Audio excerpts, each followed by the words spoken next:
on your life. Welcome, dear friends, to session 8 of day 2 of the 12th edition Hyderabad Literary Festival 2022. We're at a session titled Coming of Age in Kashmir. We have Farah, Bashir, Sandeep, Raina as our panelists who will be in conversation with MarooshaMuzaffar. Farah Bashir was born and raised in Kashmir. She was a former photojournalist with Reuters and currently works as a communications consultant. Rumors of Spring, a girlhood in Kashmir, published early 2021, is an intense and unforgettable account of her adolescence spent in Srinagar in the 1990s. This may well have been one of the first, if not the first account from a perspective of a woman, of a small girl growing up in Kashmir, about her childhood and coming of age as a woman in Srinagar, as I said, in the 90s. This is Farah's first book.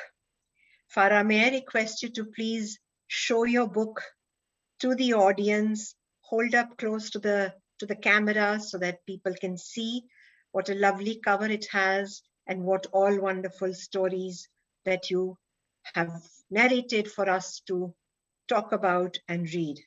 Thank you so much. Sandeep Raina was born and raised in Kashmir, where he graduated as an engineer. He has spent much of his life in Delhi, Istanbul, and London. He presently lives in Surrey in England. We were just exchanging notes about the weather before we started. He has short stories published in several places, the Times of India, the Hindu, the Guardian, the Telegraph, the Wire, and the Khalij Times. A Bit of Everything, which was published in 2020, is his first novel. Tabish Khair writes about this novel, a novel, and I quote, a novel driven by the need to confront, record, and understand the never-ending tragedy of Kashmir. Sandeep, do show us your book as well on screen. People should know when they order this book what it looks like after they have gone, if they haven't already ordered it. Thank you so much. I do urge our audience to pick up these books, the hard copy. I think the feel of a physical book, the smell of the pages is something quite different than what the digital devices do for us. Farah and Sandeep will be in conversation with MarooshaMuzaffar. She is a senior journalist with a UK-based independent, an award-winning journalist. She writes on the intersection of politics, inequality, gender, minorities, among other subjects. Born and brought up in Srinagar in Kashmir, Muzaffar has worked with Vice India, California-based OZY Media, India Today magazine, The Indian Express, and her work has also appeared in the New York Times, The Atlantic, and others. She specializes in narrative and the intimate storytelling. Maroosha lives in New Delhi, and I'm very happy to add that she loves it to be with her dog, Noori.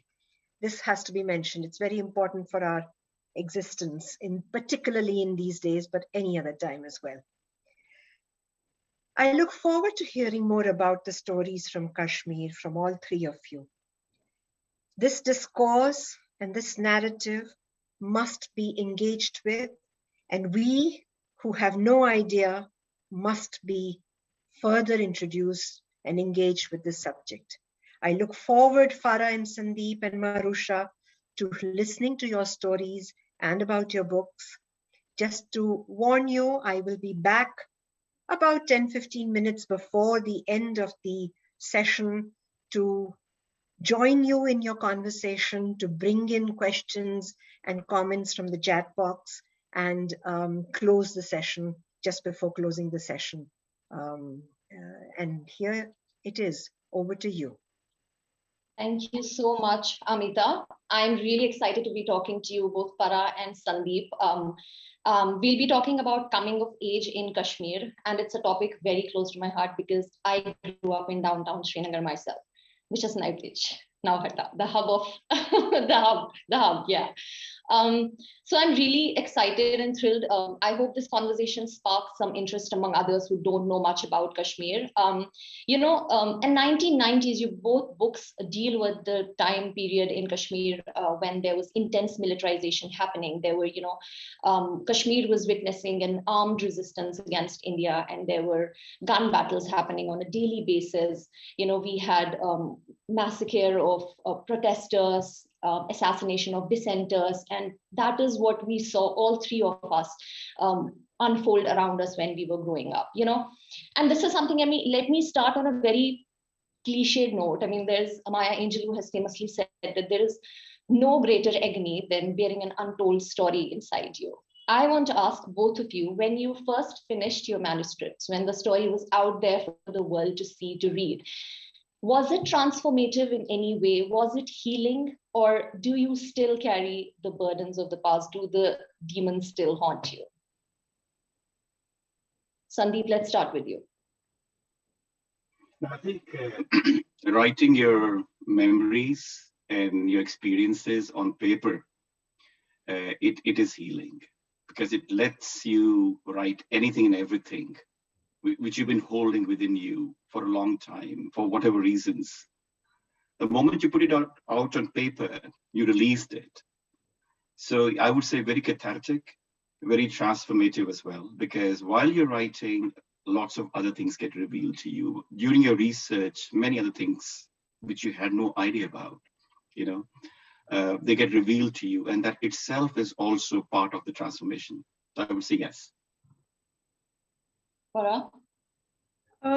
Partly yes, partly no. There was some of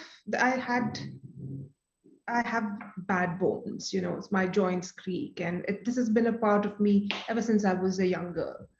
So a few of my illnesses were also related to some of very, very bad memories from the 90s. In fact, I had this knee pain, which I sort of got after not being able to run during an episode of cross-firing, which is what I write about in the book as well. And this knee used to hurt, my left knee. And I remember I was talking to my therapist, I wrote about it. And once it was out, I haven't really felt that kind of intense pain. So that's almost like how your body can trap traumas as psychosomatic illnesses. So maybe at that level, yes. But there are also, I feel like as a Kashmiri woman, you sort of, if the assault is ongoing, it's like waking up on the same morning every day and experiencing those things again and again. And I see a lot of it being replayed in my niece's life, who just turned 10 yesterday. And she's growing up in this restive, which is always restive, area of Saura, which has been the news after 2019, because the people there were really resistant against the paramilitary, etc. So she's grown up there, and she's literally grown up on power spray and tear gas. And she was telling me yesterday, and she was explaining something, and she's like, "Oh, it's something like that you put in the nebulizer." And I realized as a 10-year-old, she's been on the nebulizer for the last many, many years because of her labored breathing. So part of me, maybe, yes, it has released something, but it's also what goes into your body day in and day out. And if it's recurring, then I'm not really sure how much. Right. Sandeep, your book, A Bit of Everything, it was a kind of a painful read, but also beautifully written. And thank you so much for capturing that period in our contemporary Kashmiri history. I wanted to ask you, you've talked about this before as well, how much of the novel about Kashmiri Pandit Professor Rahul Razdan is inspired from your own life? Well, I would say fiction is based on real life, isn't it? So whatever you put down into fiction is based on your thoughts, your experiences, people the characters that you come in touch with in your life. So I would say much of it is from what I knew. By the way, my dad used to be a professor of English literature in Baramulla in a college. So obviously bits and pieces have been picked from, what I observed about him in Baramulla at the time. But those experiences could be, part of them fictionalized, but part of them are based on real events. Right. So if it was to say how much of it was related to my own self, it's hard to figure out. I don't know how many times it must be just me writing rather than the character writings. It's hard to tell.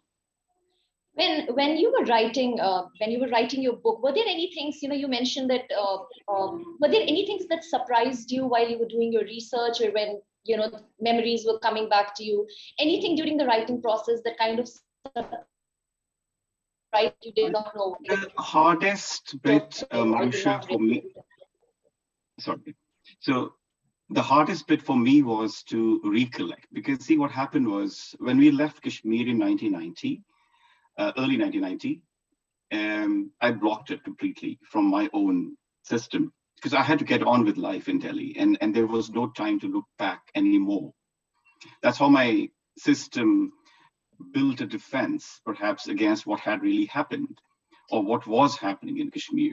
And I had to get on with my life. And I remember I was like early 20s. I had to really build a life at that point. And Delhi is not a very easy city to build your life in at that age. So there was no time to honestly reflect and think. And so the only time I got to think about my memories and what had happened or the research was 10 years later. This is when I was in Turkey. For some reason, it was a little more relaxed than my life in Delhi. But the hardest bit was recollecting. Now you're talking about going back 10 years or 12 years, and then suddenly now slowly opening up your memories to what had happened or how it happened, how it unraveled. So that was hard, piecing it together, remembering it from that time, and then, writing that down was a little hard for me, I think, because that's when my catharsis began, actually, in a way. Until then, it was total block. I'm not talking of Kashmir. I'm not thinking Kashmir. I'm not discussing anybody. I'm not getting in touch with anyone. That's how it was until then. Yeah. And, it's, I wanted to talk a little bit about memoir writing, Farah, also, because,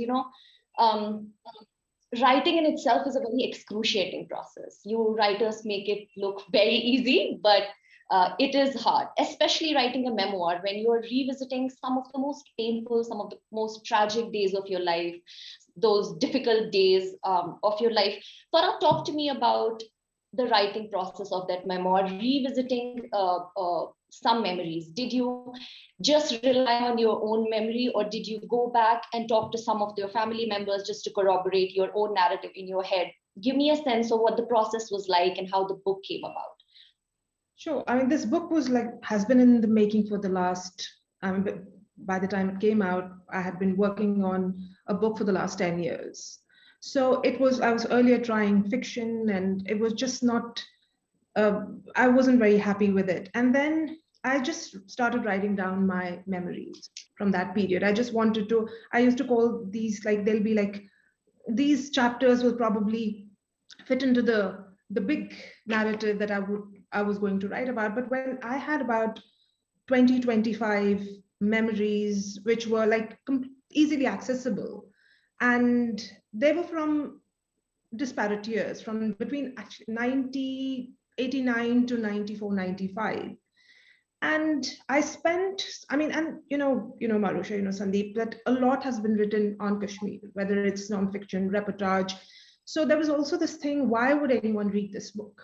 I mean, there are stories which are horrible, which are out there. Why was anyone going to read it? After spending some time with them, with these chapter stories, I I had a nervous breakdown. I couldn't write anymore, and I was back on medication, and I couldn't touch the book for about 6 months again.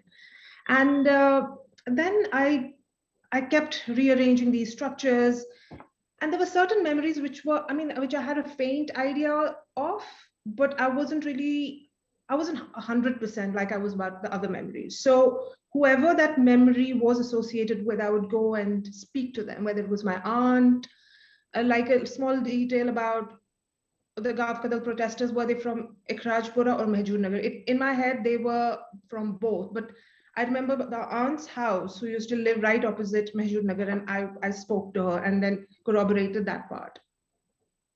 So, and then it went through, and then I realized the final bit was, I realized when the manuscript had gone to the publisher, I realized I hadn't really written anything about, I hadn't written anything beyond my grandmother's death. And there were only 2 chapters, which I deleted. So I thought I was going to structure it all around her death, because, she was this towering presence in my life. And as a child, I saw her being like, her space shrinking because of the conflict, because of the war. Suddenly there was too much happening on the streets and she became irrelevant. So I didn't realize I had that trauma till I actually wrote it. And then she becomes the spine, the big thread for the book. I could actually see glimpses of my own childhood in your book, because you describe a lot of what was happening in downtown Srinagar, even the small kochas and gullies and all the steel dun that you talk about. I mean, I remember I was a child at that point, and I remember the fair. I remember, fearful nights when my mother, I saw her, crying silent tears when my father would be late. I mean, these are some of the horrible things that we witnessed. Sandeep, I had when I was reading your book, I had a thought, this is probably not about Kashmir per se, but it's about, as a writer, as an author, when you're writing about an already persecuted community, for example, be it a Kashmiri Muslim or be it historically marginalized communities like Dalit Bahujan community, are there any things that you keep in mind? Are you careful about not propagating certain stereotypes and putting them in the right perspective, or is that none of the writer's jobs? Were there any things when you were writing about, for example, different characters in your own book, how it would portray, for example, Krish, who is from a Dalit Bahujan background, who is, or how would, what are your thoughts on that? I mean, I think it is a responsibility of a writer to portray correctly first. Now, there are perspectives. Of course, there will be perspectives depending on who you are, what your personal history is, what you have known, what you've experienced. That always colors your writing. There's no doubt about this. However, there are these greater known, things around you in your society, whether it's about, persecuted communities, minorities within minorities, and I speak this not just about Kashmiri Muslims within India as a minority, Kashmiri Pandits within the Kashmiri Muslim majority of Kashmir, when we were growing up, was also a minority.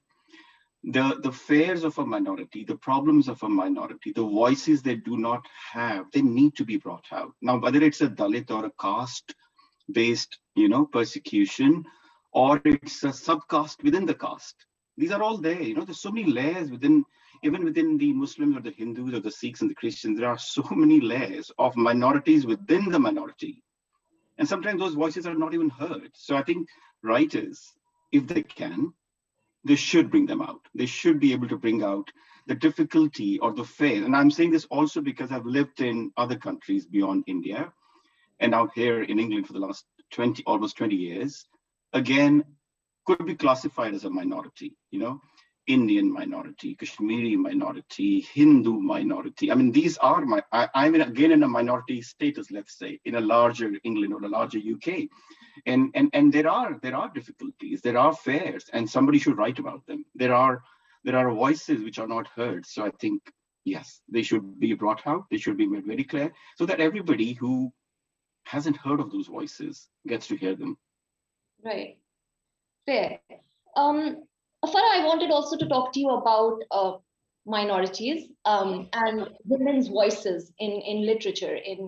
We live in patriarchy. So every story, every film is a male POV. And I'm so glad for your book because it actually is a representation. It shows the story of Kashmir through a girl's eyes. Tell me a little bit about why is it important for women to tell more stories? Why is it important to have a woman's perspective of a conflict zone like Kashmir? Talk to me about that. Sure. I mean, unless you don't hear women's voices, it's not a complete picture. So that's like the first and the foremost.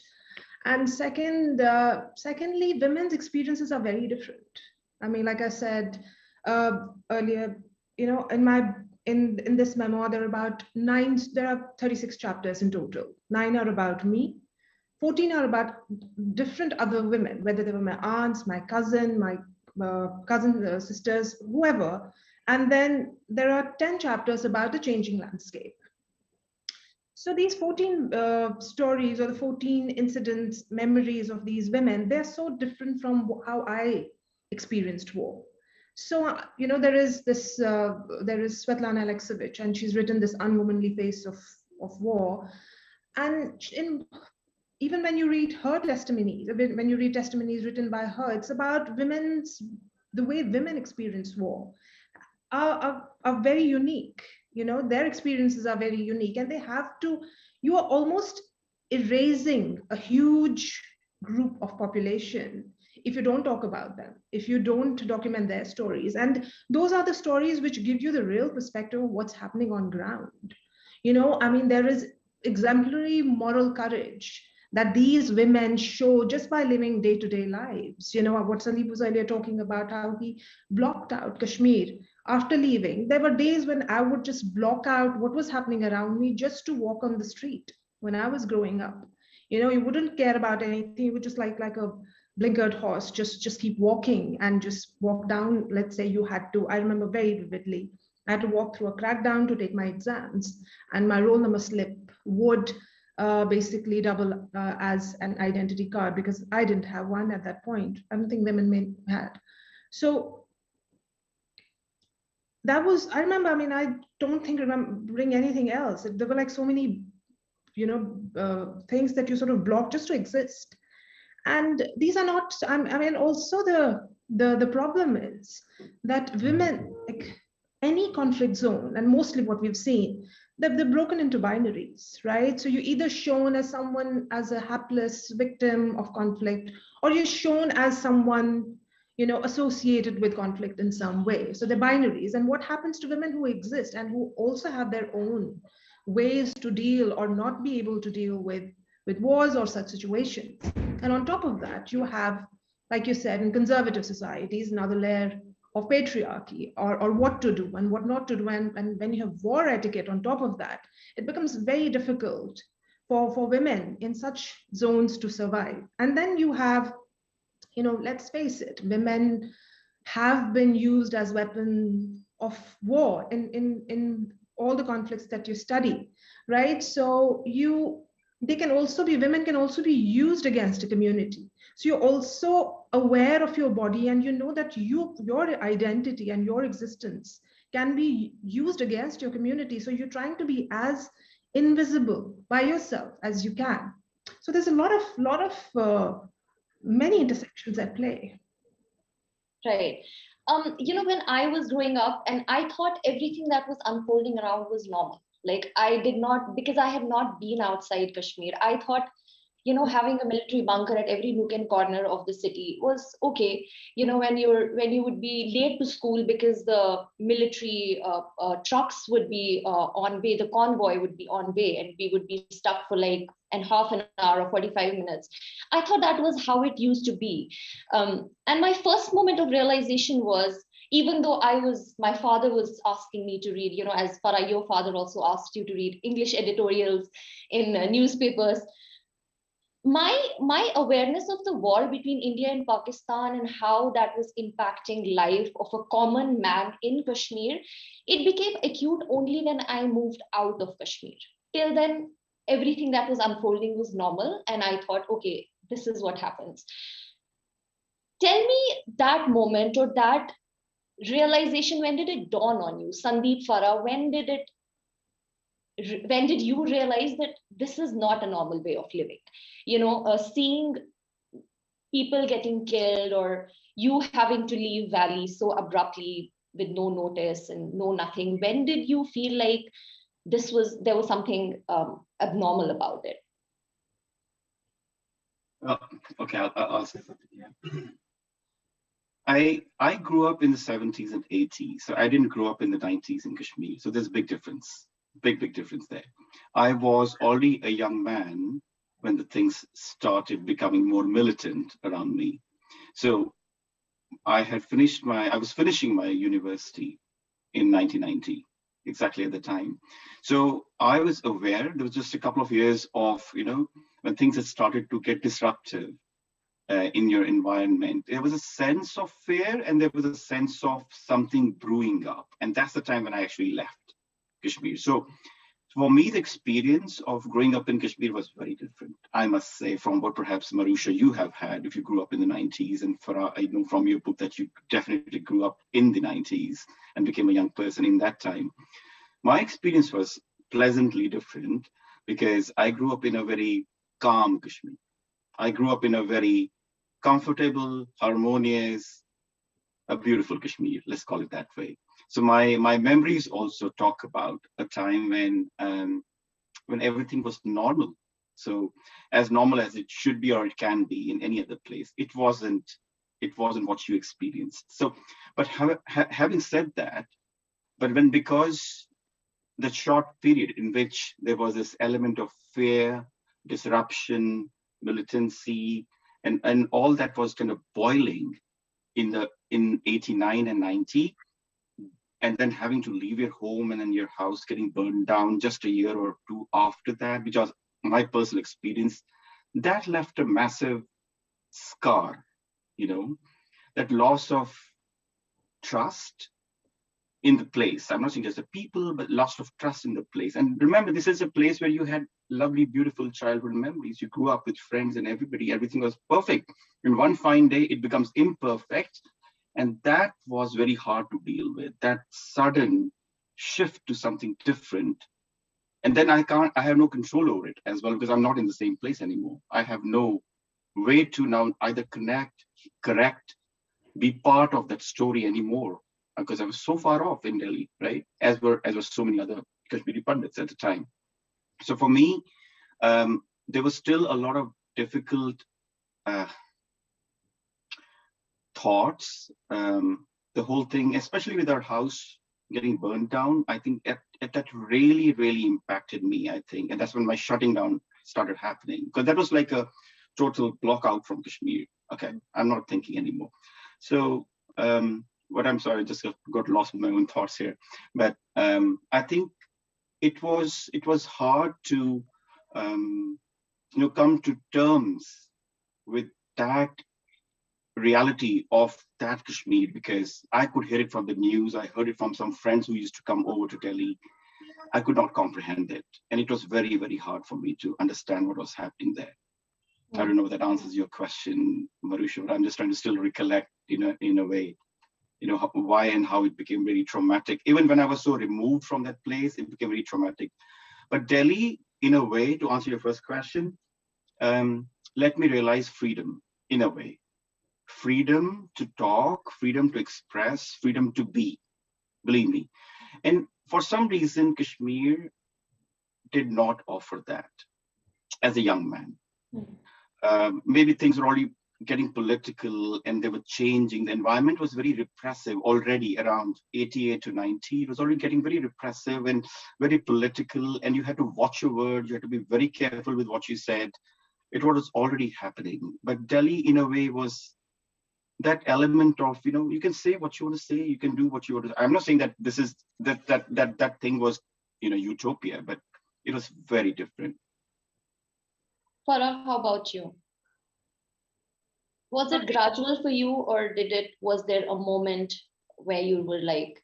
No, for me it was both actually. So it was I was 12 on the day when insurgency erupted. There was firing in Borikadal, and I had gone for a haircut. And by the time I was the eve of Eid, and by the time we came back, everything had changed. And that was like that was a moment for a young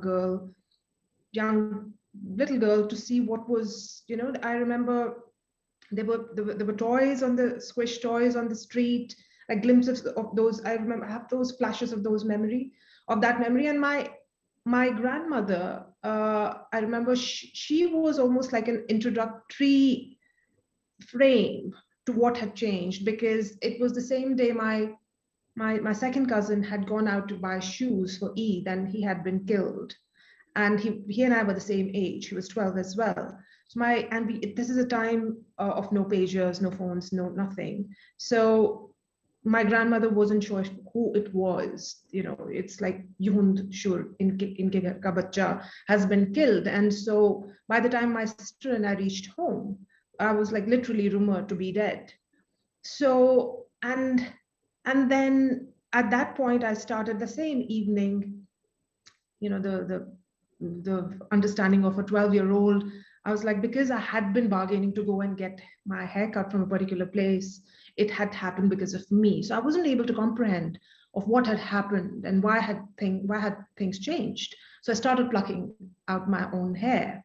And I did that literally for about 28 years. And, then that just became a habit, and I would just pull my hair out. So that was the first moment. And after that, what you said was, Marusha, that many things as I grew up, they just seemed normal. It's almost like we used to talk about times before insurgency. Like, for example, I haven't gone on a picnic, like after school picnic or college picnic after standard, 6th or 7th, 6th. So it's like those things changed. The schools were shut. So those were clear metamorphic changes in my life in the first couple of years. And then it almost became like, this is how life is. Till I actually went to do my master's in Singapore. And like what Sandeep was earlier saying, it was such a stark contrast between Srinagar and Singapore, because Singapore is known to be extremely safe for women. And there I see the change, and I started seeing what ordinary life meant like. And it was like such a stark, rude reminder of what we were going through. And, Farah, I must congratulate you. It's kudos to you, because you did mention mental health issues in Kashmir. You talk about PTSD, you talk about own SSRIs that you were on. And from Kashmir, we know the mental health is still a topic of, it's still treated as like stigma, and we don't openly talk about. So thank you for writing about those things. It also throws a light on basically the toll it takes emotionally, mentally on the daily lives of people. Sandeep, coming back to you, the scene when the character comes back to Baramulla after 24 years, that was very moving for me. I mean, I couldn't put down the book for till I finished all of that. Tell me a little bit, when you visited, I was reading somewhere that you visited Baramulla after 24 years. What was the sense, what was the dominant feeling you had at that point? Describe that to me. And did it feel like home at that point? It's always been home. So that's not going to change at all. So whether the house is there or not, whether we live there or not, it's always going to be home. I think where you grow up, the language that you grow up in, the culture that you grew up in is your home, irrespective of the physical structure, whether it exists or not exists. Still, I always say it's in your head. So it was a very deliberate decision to visit Kashmir, because I had wanted my children to see Kashmir. They hadn't. They had grown up. My daughter was 20 at the time, and my sons were 16. I have twin sons. I was watching an old Hindi song on TV, and I said, and it was Pahalgam they were showing there. And then one of my children asked, what place is that? And I said, this is Kashmir. Remember, I wasn't talking a lot of Kashmir. As I said, there was a lot of blocking in my own space. So 2014, I decided to take my children and my parents, who had also not gone back to Kashmir. They lived in Jammu, but they did not go back. They also had blocked it out. So we all went, my wife took the initiative, our children, my parents, we all went together as a family and visited Srinagar, Pahalgam, Gulmarg, all the touristy places. And then in the end, we went to Baramulla. It was, I mean, it's very hard for me to explain in words what it was. 24 years is a very long time, very, very long time. But things were pretty much exactly the same.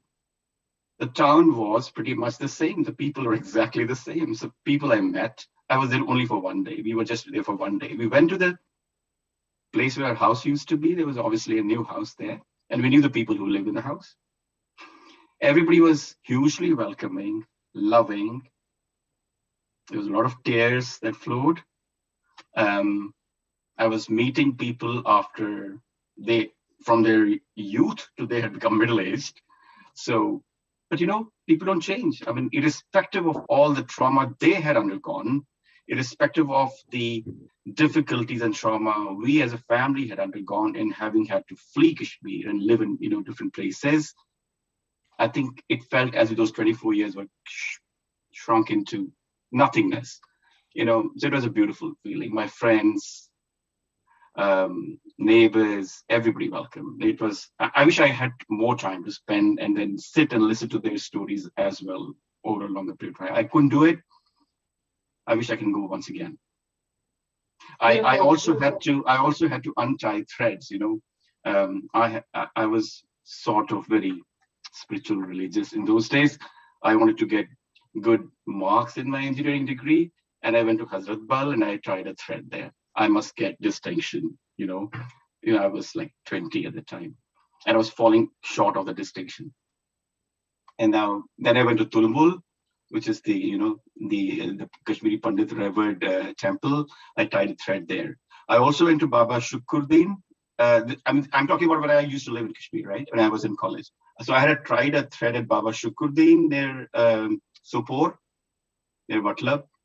So, you know, and I got a distinction in the end, and I had to untie these threads. That was my story. And so I could untie the thread at Hazratpal. I could untie the thread at Tulmul. I didn't have time to go to Sopore. So I think I still have to go there. So yeah. You know, Farah, usually, you know, both your books are a Kashmiri Muslim perspective and a Kashmiri Pandit perspective. It made me think, you know, sometimes our narratives can be, I mean, these are human stories, stories that should be chronicled, parts of history that should be chronicled. But sometimes I feel like these are two diametrically opposite stories of one issue, of Kashmir conflict. Do you think there is a common ground we can find? Do you think we can empathize with each other's lived experiences? Is there a common ground? What are your thoughts on that? Farah. Sure. There is, you know, when I read Sandeep's book, and especially when you talk about, you know, when the protagonist goes back, and, you know, as I was telling him earlier, that it was very hard to sort of hold back tears at that moment, because essentially when you look at both the texts, you are looking at two texts of colossal loss and love and a tribute to memory, right? So there are, of course, underlying threads. Then there is also, it reminded me, when I finished reading his book, it reminded me of a couplet written by Palestinian poet Mahmoud Darwish. He says, "I don't know who sold the homeland, but I saw who paid the price." And both these books together almost tell you the same story in a way. And I don't think it's a question of whether one should revisit. We're not political scientists, but we're trying to tell our stories the way things happened, without weaponizing our pain, without pitting oneself against each other. So I mean, it's home to both of us. Yeah. So I don't really see if this should even be a question of reconciliation. Or I mean, of course, there's hurt and there is history that you wish wasn't there, but at the end of the day, it's home to both. So, and we all know, you know, home is not a place where homogeneous people live, you know. So there's a mix of different people, father, mother, children, parents, grandparents. So it's again the same thing. So different people live and it belongs to everyone. There's another thing that struck me, and I wanted to ask both of you. You know, when a couple of years ago, when George Floyd was killed in the US, and it opened up an entire debate about racism and the Black community in America, there was one section of the Black community which focused on Black joy. And you know, being Kashmiris, we hear a lot about stories of pain and like loss. I want you, both of you, to talk a little bit about Kashmiri joy. What are the things that bring you joy? Talk about the things when you remember Kashmir. What makes you? What brings? Like, let's make Kashmiri joy a thing. I think there's so much common between the communities of Kashmir. You know, whatever their histories, backgrounds, beliefs, faiths are. You know, food and language, and there's so much colloquial usage within Kashmiri as well, and idioms and phrases which make you really laugh at times, whether they come from a Kashmiri Muslim or they come from a Kashmiri Pandit. You know, colloquial use of language, the old, you know, sort of stories that get passed down from generations across the boundaries of religions and faiths. I think those are really joyful. They're everlasting, they're evergreen. I would pass them on, for the sake of joy. And I think food is obviously very common. I think a sumptuous wedding was one, for example, or a Kashmiri Pandit vegetarian meal on a wedding. I think these definitely bring joy to anybody and everybody. Every time I share a Kashmiri dish that we make at home or I make at home on the Facebook, there's so many comments which come from all communities, because everybody has manjak, everybody has Rogan Josh, everybody would love to make a gushtaba at home. So these are things which, you know, suddenly connect everybody and they don't care. You know, you make, like today, my wife was frying fish, you know, the Kashmiri way, the red kosher guard. You know, and she said, okay, just before you're this thing, I'm to get all the smoke out of the house. And my mom was around, you know, also kind of suggesting what to do with that. So, you know, these are things which connect all of us. And if I put a picture of that, I'm sure to have, you know, my Muslim friends in Kashmir talk about it. Okay, this is how it should look like. It's a little oily. You should make it this way. So many things which can connect and bridge us to your previous question, that we have to really get away from the differences. There are far more things in common between us as humans or people from a specific place than the differences. So unfortunately, we tend as a society to focus on the differences. And the politicians, unfortunately, tend to focus on the differences than what is common. So if that is what we all endeavor towards, you know, looking for the joy in these small things, I think it'll be definitely, the healing will be faster and the bridging will be faster. Farah? Amen to that. Last thoughts? I think food and language, poetry, I just love it. I mean, it's probably because my mother, whenever she's cooking in the kitchen, she'll be humming songs that would play on radio, etc. So it was almost like a very stable anchor that sort of transcended these last 30 years. She used to cook and sing earlier. She still does the same. Now she's in her mid 70s. You know, she's humming something, and I picked up a lot from her, and that's something that gives me immense joy. And there are lots of now young artists who are you know, sort of adopting that, and I find that brings me immense joy. And I think I really, yeah, that sort of takes care of my mental health as well, in a way. Thank you so much. Amita is back here. I think she might have some questions for us. Amita? You know, I'd like to continue the last question and ask you, Marusha, what is the joy that you would connect to your homeland, Kashmir, and, you know, we've heard Sandeep and Farah. Please tell us. Oh, it has to be Kashmiri harissa. I am a big fan. It's a winter dish that we make in the peak winter, and it keeps us warm. It's a meat-based dish eaten with roti, and that is something that makes me very happy. Of course, some of our the folk songs, when I see Kashmiri weddings, when I see how they celebrate the Tumbak Nari and the Rof, our traditional dance. I also love the Kashmiri ferens, the Pille Wala feren. Something that Farah is wearing. I love that. These small things that bring me joy and remind me of home and make me feel like, Kashmir gave me so much, not just like maybe bad memories, but a lot of things that we can celebrate as well. So yeah. That's so beautiful. There are a couple of comments and questions here, but I think most of us in the audience are completely moved by the experiences and the stories that we hear from all of you. And Marusha, you have really navigated the space which must be truly traumatic. It must be truly painful. And to bring out the emotions that both of these books must be. I am going to pick up these books and read them. I think I know too little to, of my own people. I think this is going to be the beginning of my journey to Kashmir and Kashmiri issues. In that sense, Marusha and Farah and Sandeep have really achieved what this session is about. I just think that do continue writing, do continue telling us the story and heal in the process. I think it's quite something. Thank you so much, Farah and Sandeep. Marusha, maybe one or two questions to you, since you yourself are a writer and yourself are a Kashmiri. All three of you left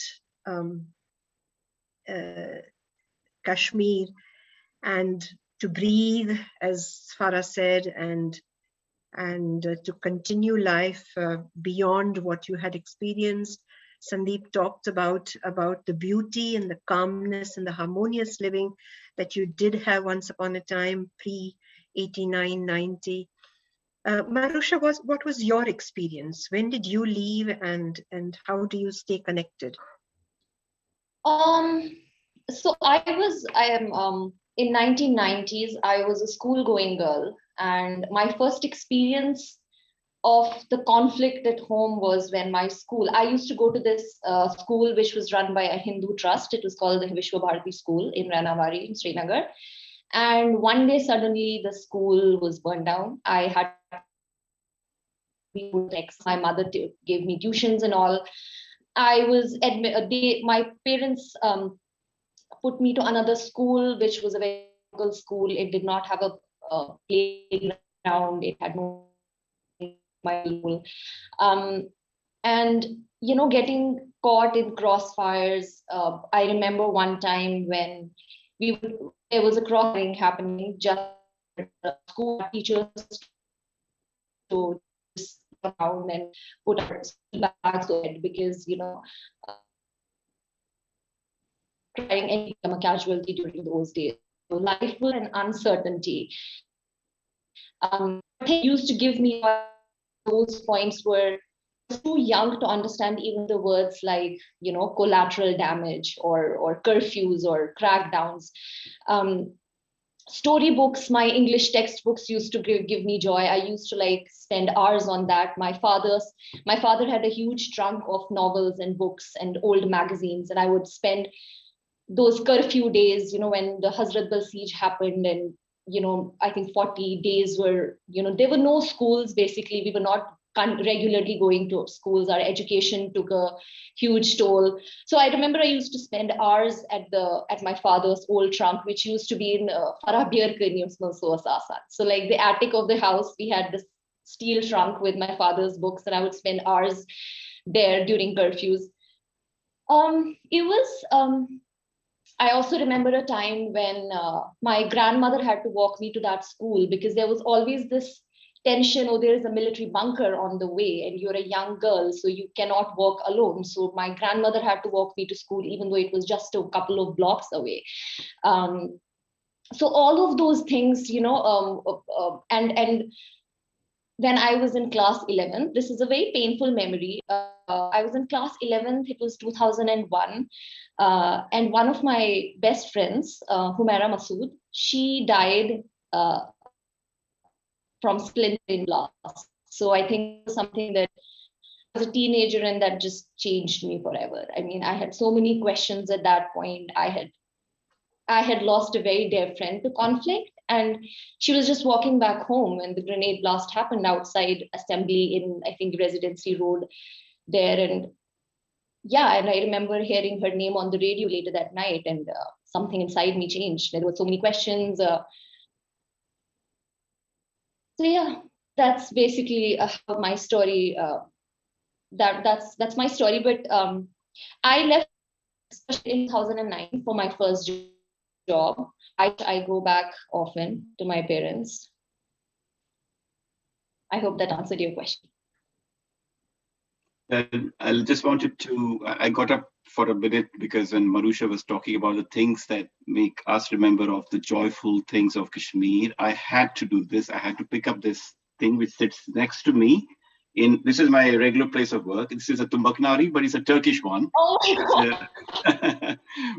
but this is what we still use as a remembrance of Kashmir when we have a festivity or we have sort of an occasion to celebrate. So I have 4 of these sitting right next to me, just to tell you how much these things mean and how much they connect us to our roots. What is it? You play it, is it? It's like it's like a percussion. In Kashmir, you call it tumbaknari. I think it came from Persia at some point of time, but it's that's how it goes. Wonderful. I think it is these moments of joy which connect.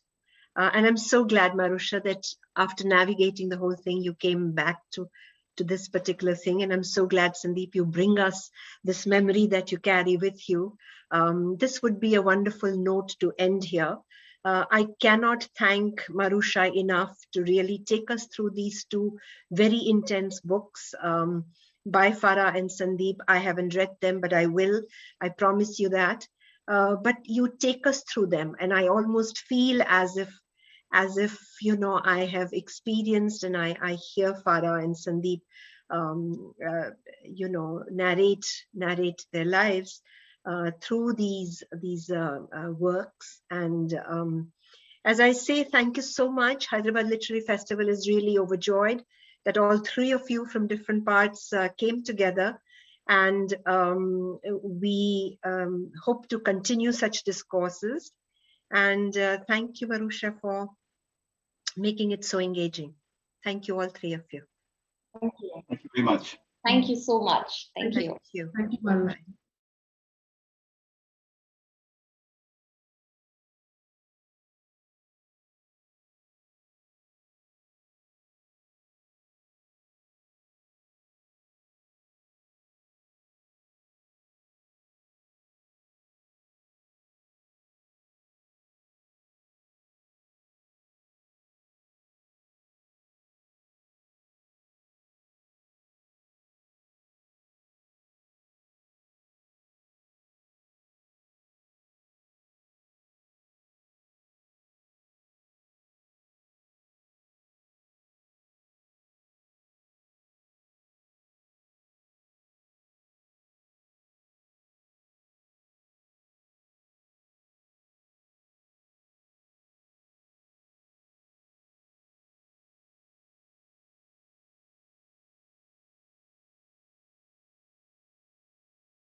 citizen driven. All of us who have worked to bring this festival out are people from within your all friend circles. We are all citizens and volunteers who have brought this out.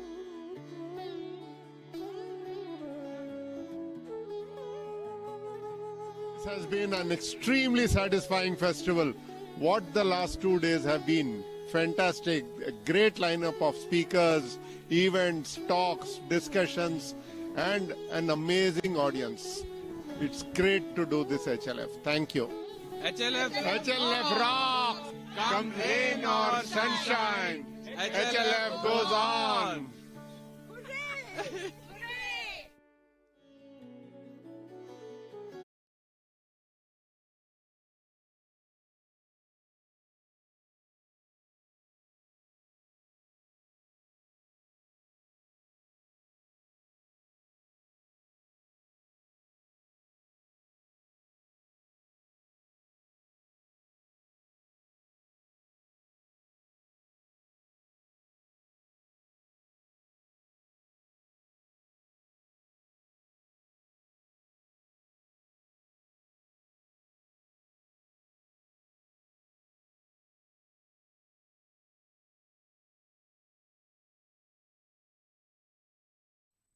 Good evening, ladies and gentlemen, and welcome to Kavya Dhara session this evening. And to regale us with their poetry, we have three poets, Onyeka Nwelue. And Onyeka, some of you may recall, was at HLF a few years ago. I think it was in 2015. And Onyeka wears many hats. He's a filmmaker, he's a publisher, he's a talk show host, a bookseller, author, and currently an academic at African Studies Center, University of Oxford. He has won several awards for his fiction, for his nonfiction, for his films, including the Association of Nigerian Authors Prize for Fiction. And today, of course, he is with us. And that's why, because he does so many things, I had great difficulty in, deciding where to give him the slot. But I felt that the way in which he presented his poetry when he was last at HLF was so powerful. I thought that the best forum for him would be the poetry session. So I invite you, Onyeka, once again to HLF. And during this session, ladies and gentlemen, Onyeka will probably, I don't know, he will choose, but he might probably read from his latest collection of poetry called An Angel on the Piano. Onyeka, your time starts now. Thank you, Dr. Vijay. I'm really excited to be back in India, though virtually. This is my collection of poems, An Angel on the Piano, which was inspired by my prison experience. I was put in prison I was imprisoned in Rwanda, in Kigali, by the president of Rwanda, who said I insulted him publicly on Twitter. So I was in prison for about 8 days until the Nigerian government intervened on my behalf and I was released because of my health issues. If not, I was meant to be in prison for 27 years, as I was told. Anyway, now that I have my freedom, I would like to read one of the poems in the collection. It's called Statement of a Suspect. I wake up in a room protecting the world from me, even the sun, because I could burn it down with just my presence.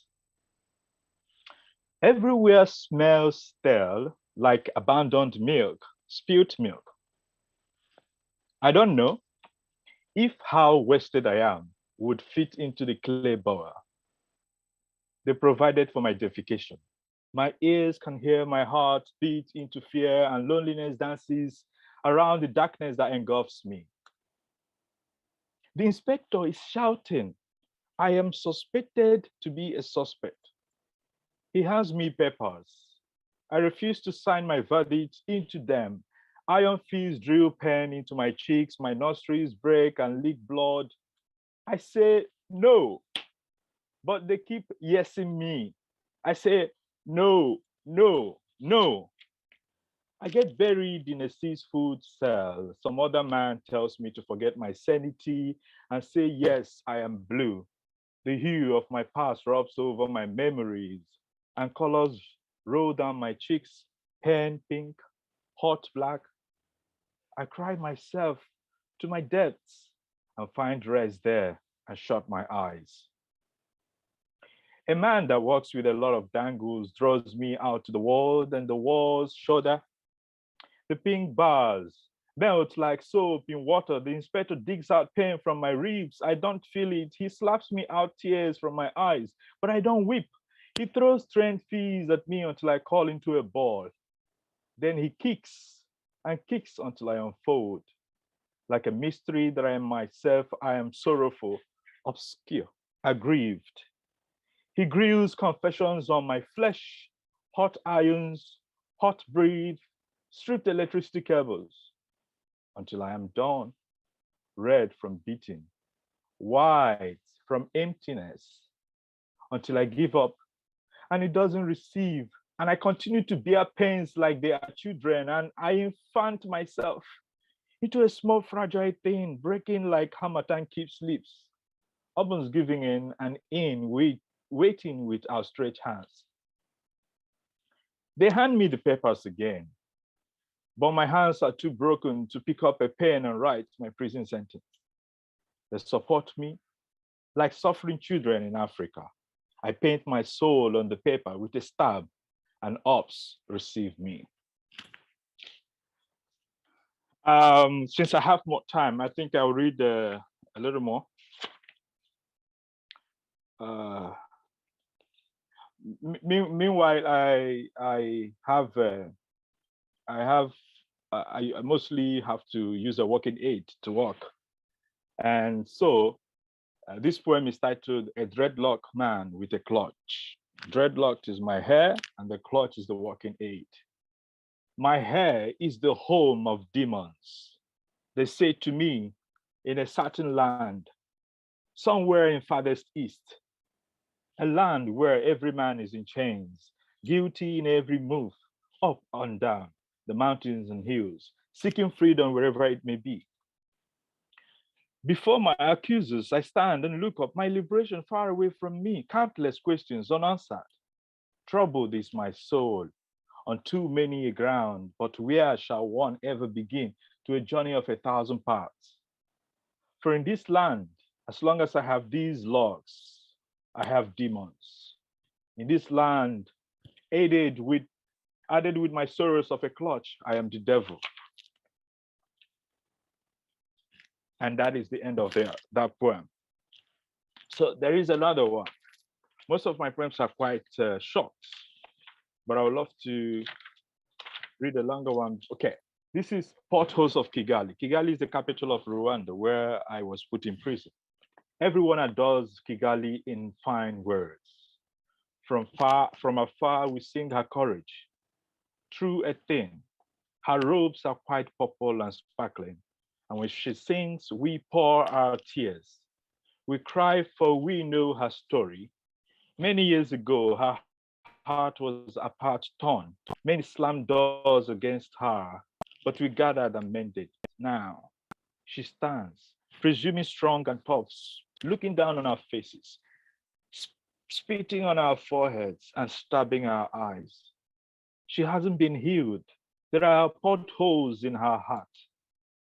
And she has been told by diviners, the men who will heal are the men whose eyes you stabbed. She will come back to us, but we have no eyes to see her. Until then, there are potholes in your heart, O Kigali. Thank you very much.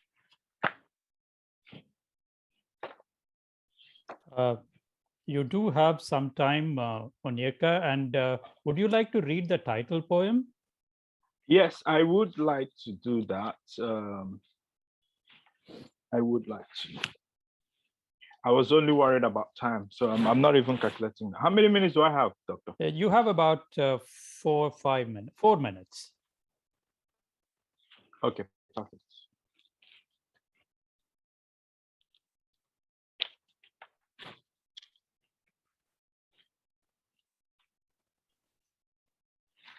Okay. You know, I want to go, but away is it's a too far away place from these nearness I see. I want to sink in a boat in my tears and have a capsize of joy. The prison has these men that womanize every joy off a person's cheeks. These men that inflict injuries on a person's smile. Each time it treks through sadness to show up. There are rumors flying about into murmurs. There is humor in my eyes. These men look me straight in the eyes and laugh like my eyes are stand-up comedians. My eyes are tragedies. The 8th Shakespeare was too joyful to not write about. They say I want to die, living stays in a faraway country. I can't locate. They say I'm a weak representation of this darkness all over. Black, tearing apart blue skies. I want to die, but not how they are saying it. I want to die out of fear and live in the arms of an angel on the piano. Lovely, lovely. Dhanyavad. Dhanyavad, I know. So, ladies and gentlemen, our second poet is Rafeef Ziadah. Rafeef is a Palestinian spoken word artist. So from a Nigerian poet, we now move to a Palestinian poet. Rafeef is, as I said, a Palestinian spoken word artist, academic, and human rights activist based in London. You may have seen her poems on YouTube, and her performance poems like "We Teach Life, Sir" and "Shades of Anger" went viral within days of their release. Her live recordings offer a moving blend of poetry and music.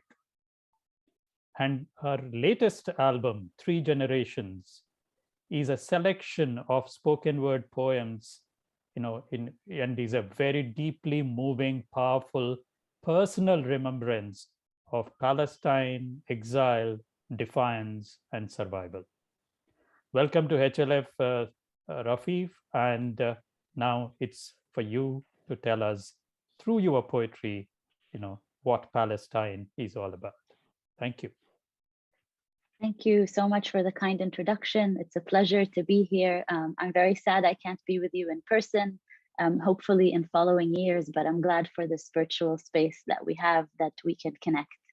The poem I wanted to start with today is from this collection called Not Quite Right, put together by the wonderful organization Speaking Volumes that supports writers of color who reside in the UK and brings authors and writers of color to the UK as well.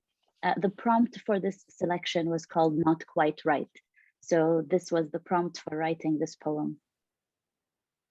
This morning stretches into a visa line across Damascus to Athens, and the horizon is still unforgiving. We hold open passports and scars.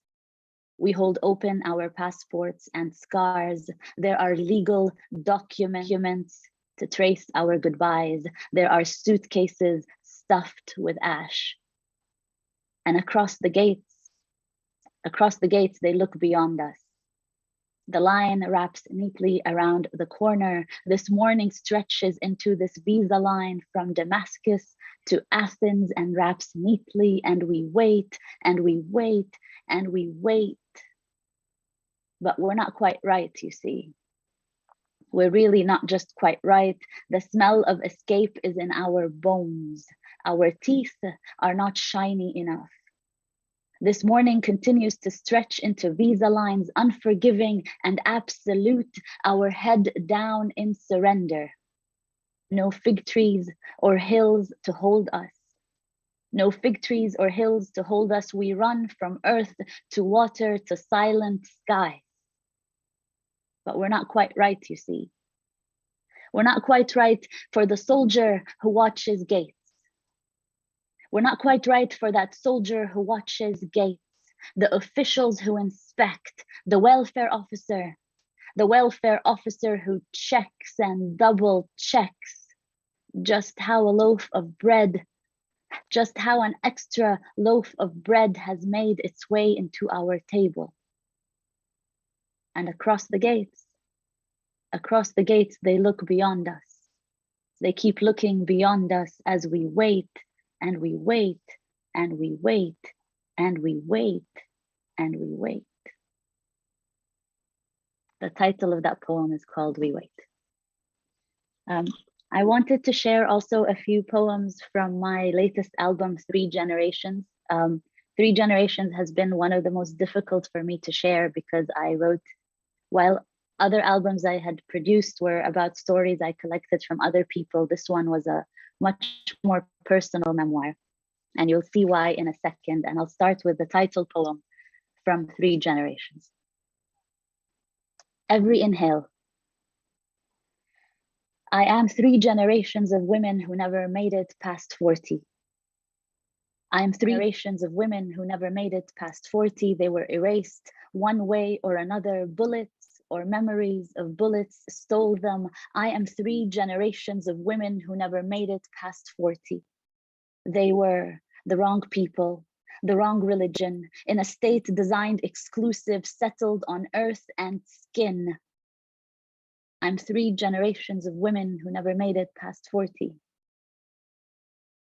I'm 3 generations of patching tents and homes, of picking up and starting new, of suitcases and keys, of saving scraps because the siege might come, and it always, always comes, of sleeping on airport floors, of memorizing immigration questions and maps, of loving men too in love with their revolutions to really love, of loving boys who are still wondering where home went, of marking funerals as loud as we mark weddings, of dabke like life depended on it, of marking funerals just as loud as we mark our weddings, of dabke like life depended on it, of joy and love against skies of steel, of joy and love against skies of steel.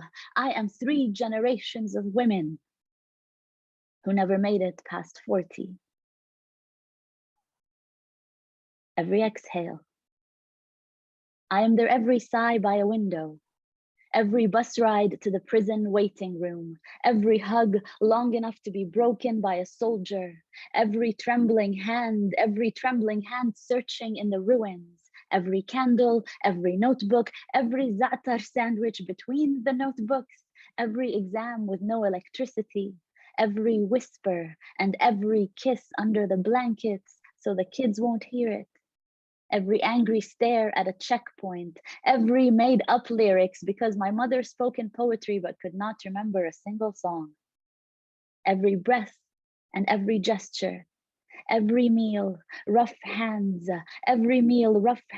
yet gentle. Every braid, fingertips dancing through thick black hair, every braid, fingertips dancing through thick black hair. They are with me. They carry me. They are with me. They carry me. I am 3 generations of women who made it. I am 3 generations of women who made it in my every inhale, in my every exhale. They made it. We made it. We finally made it. Whew. Lovely. One of lovely. the beautiful things about spoken word poetry is that you get to interact with an audience. So it's a little bit difficult to do these poems on Zoom, but I'll try. And if I have time, I'll do one more poem. Yes, please. And right. Definitely, we teach live, sir. Oh, okay. Yeah. Okay, that's a long one. So maybe I should end with that one instead. Yeah. You have time. You have time. Okay. Well, maybe this one. Okay, so this one is called Passport, and it's especially dedicated to people who speak English as a second language. When you apply for citizenship in places like Canada or the UK, you have to swear an oath to the Queen of England, and it says we swear an oath to the Queen and her heirs, except if you speak English as a second language, that word looks a lot like hairs. So this is about swearing an oath in that ceremony. Today is my day. You see, today is my day. Today is my day. All I have to do is put my hand up and swear an oath to the Queen and her mighty, mighty hairs. I'm not sure which hairs exactly. This is not the time to ask that question. This is not the time to speak about colonialism or history or how much Queenie owns. This is the time to put on my biggest, least terrorist smile and swear an oath to the Queen and her mighty, mighty hairs. And for the first time, I hold that passport. And for the first time, I hold that passport. And today is my day to become like one of you, legal, like one of you, legal. And he didn't even stop me. He didn't even stop me. He didn't even look up to ask me a question. He was sheltered behind a gray desk and a wide smile, and he didn't even look up at me, didn't ask my name, didn't inspect a picture to match a face or an age, didn't send me to the back of the line. Rubber gloves feeling skin. I never understood what immigration officers think we hide under our skin. He didn't ask how long I would stay or stay. He didn't send me to the back of the line. Didn't stand me naked alone for seconds, seeking evidence of something I have never understood. And for a second, I wanted to stop I wanted to stand my ground and say, sir, there are questions you need to question. There are scars. There are scars on this body you need to scrutinize. There is new machinery. There is always new machinery that you need to test. Machinery that scans our retinas shell-shocked. Machinery that deciphers our fingertips and finds skeletons hiding in boats. Machinery that scans my fingertips and carved spine twisted, hiding in boats, finding my grandmother somewhere. But he didn't even look up at me. You see, nothing changed. Nothing in the world changed between July 12th and July 13th. Absolutely nothing in the world changed between July 12th and July 13th. My illegal skin, my illegal bones, they still carry the same illegal me.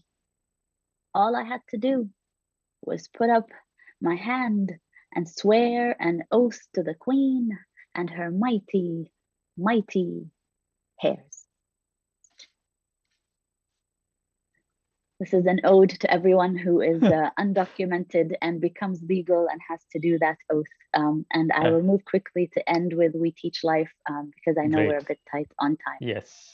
Yes.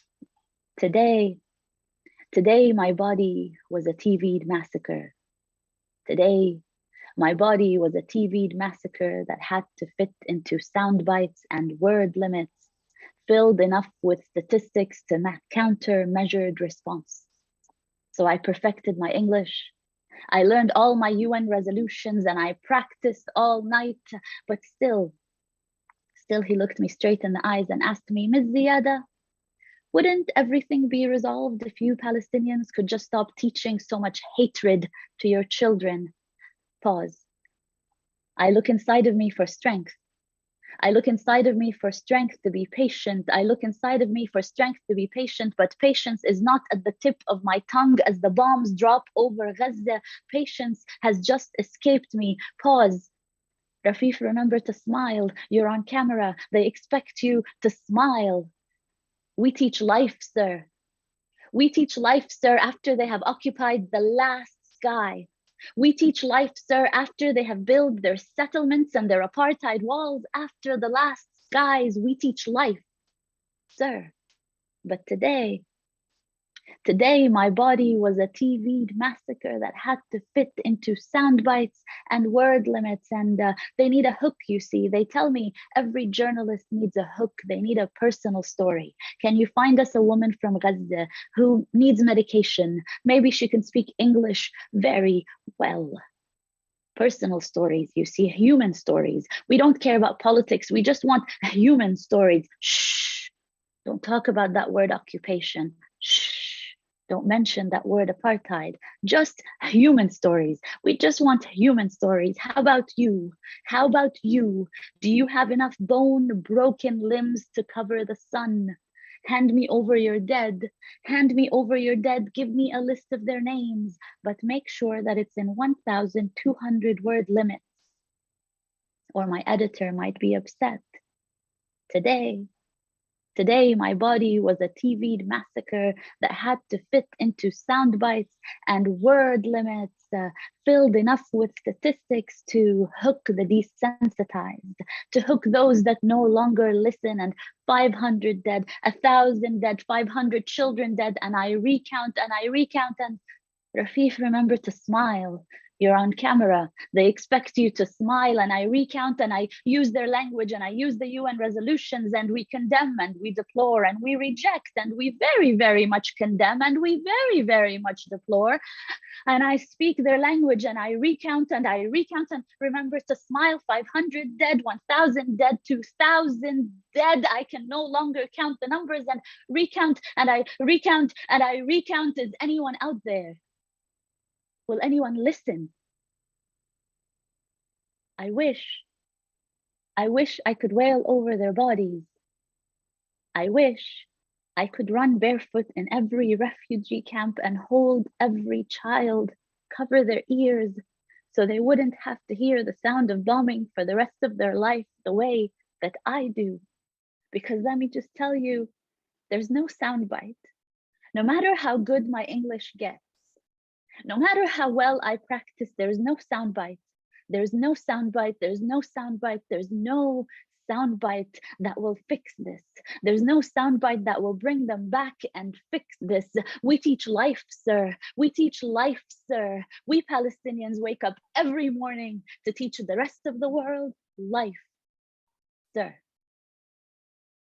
Thank you. What a powerful poem this is. I mean, I've heard it so many times, and yet I always, feel moved, when I hear this song. And you do it such a, what should I say, with such personal involvement. And obviously, for somebody who has gone through it, there can only be personal involvement. One cannot remain untouched, uninvolved in this kind of situation. Thank you very much, Rafeef, for doing this for us. Thank you very much. Ladies and gentlemen, we move to our third poet this evening, Shagufta K Iqbal. She's an award-winning writer, workshop facilitator, and TEDx speaker. She's the co-founder of Kyoto Bristol and Universe Collective. She's one of Asiana magazine's favorite British Asian poets, and her poetry collection, Jam is for Girls, Girls Get Jam, has been described as a social political masterclass. Like Rafeef, Shagufta is also a very powerful stage presence. And those of you who haven't seen it yet, just go onto YouTube and watch the videos. But unfortunately, as Rafeef said, we do not have the luxury of this personal interaction, because spoken word is all about personal interaction. But we can only do what we can, and this online platform gives us this opportunity to meet these wonderful poets. Shagufta, all yours now. Thank you very much, Vijay, and thank you to the team at the Hyderabad Literature Festival for having me. And I'd also like to thank the poets who have gone on previously. I'm a bit sort of in awe, I'm blown away, and forgot that I've got to perform because I've been listening so carefully to their powerful words. On that note, I feel like it might be a good place to start with the actual title poem, Jam is for Girls, Girls Get Jam, which is a lot of people sort of wonder about the title and where it comes from. And it comes from this idea that my background is Punjabi. We are North Pakistani, North Indian, and we are farmers. And this idea that the men would go and work in the fields, and it's very hard work, really a lot of strength needed for it. And so the men would be given the best bits of meat, and they'll be given eggs for breakfast. And the women who do just as much difficult work in the sort of on the farm, but also in running the home, would be given the vegetables and the jam for breakfast. And even though we've migrated to the UK, it was something I would hear quite regularly. And as an 11-year-old, I became a feminist based on hearing this statement so often. I prefer jam to eggs, but I wanted to make a political statement. And this is a response to that. It's called Jam is for Girls, Girls Get Jam. Jam is for girls, girls get jam, but we awoke to the sizzle of eggs in the pan. I liked mine well done, and my sister liked hers with the yolk, just so. Yes, we were girls, but we got eggs, not jam, but we were made to know. I was not born boy. I was not born to be man. I was born to be given away, and that is why girls get jam. And that is why I have not one, but 3 amazing sisters, because I was not born boy. And I was made to know that I escaped the desert sands. My mouth was not placed over with hand. I was lucky enough to be born after the gift of the Quran, to be protected by the word of Allah. And still my ummah does not hear the compassion bestowed upon us by Allah. Still my ummah chooses not to see the light bestowed upon us by Allah. Yes, bones lie scattered, crisscrossing through deserts under the feet of our beloved prophets. And like my mother, the desert heat suppresses secrets, and mass graves gather under sand dunes. No, I cannot tell you why that girl child buried breathing lies in the embrace of the Sahara. And yes, I must cover, live enshrouded, black cloth grazing against my skin, protecting me from everyone else's sins, my eyes, my face, my lips, my words, and my honesty. And yet I must pluck and I must wax, and I must squeeze, and I must tweeze, and I must polish and lipo and smile for lips, big tits, designer, vagina, because this way they call it freedom. You see, my identity and my honor lie not in me, but those who own me. And oh, how they adorn me. I tinsel like Christmas tree. Purple bruises sparkle against my face, because in the land of the free, by the man I love, I am battered every 15 seconds. And in the land of democracy, I was only given the right to speak in 1918. Shh. Yes, he said, hush, because only in 1991 did it become rape. Don't say a word, they say to me, but even today I've got to ask, is that why even today only 4.2% of rape cases lead to conviction in Bristol? Yes, they all just let him walk away, because I was not born boy.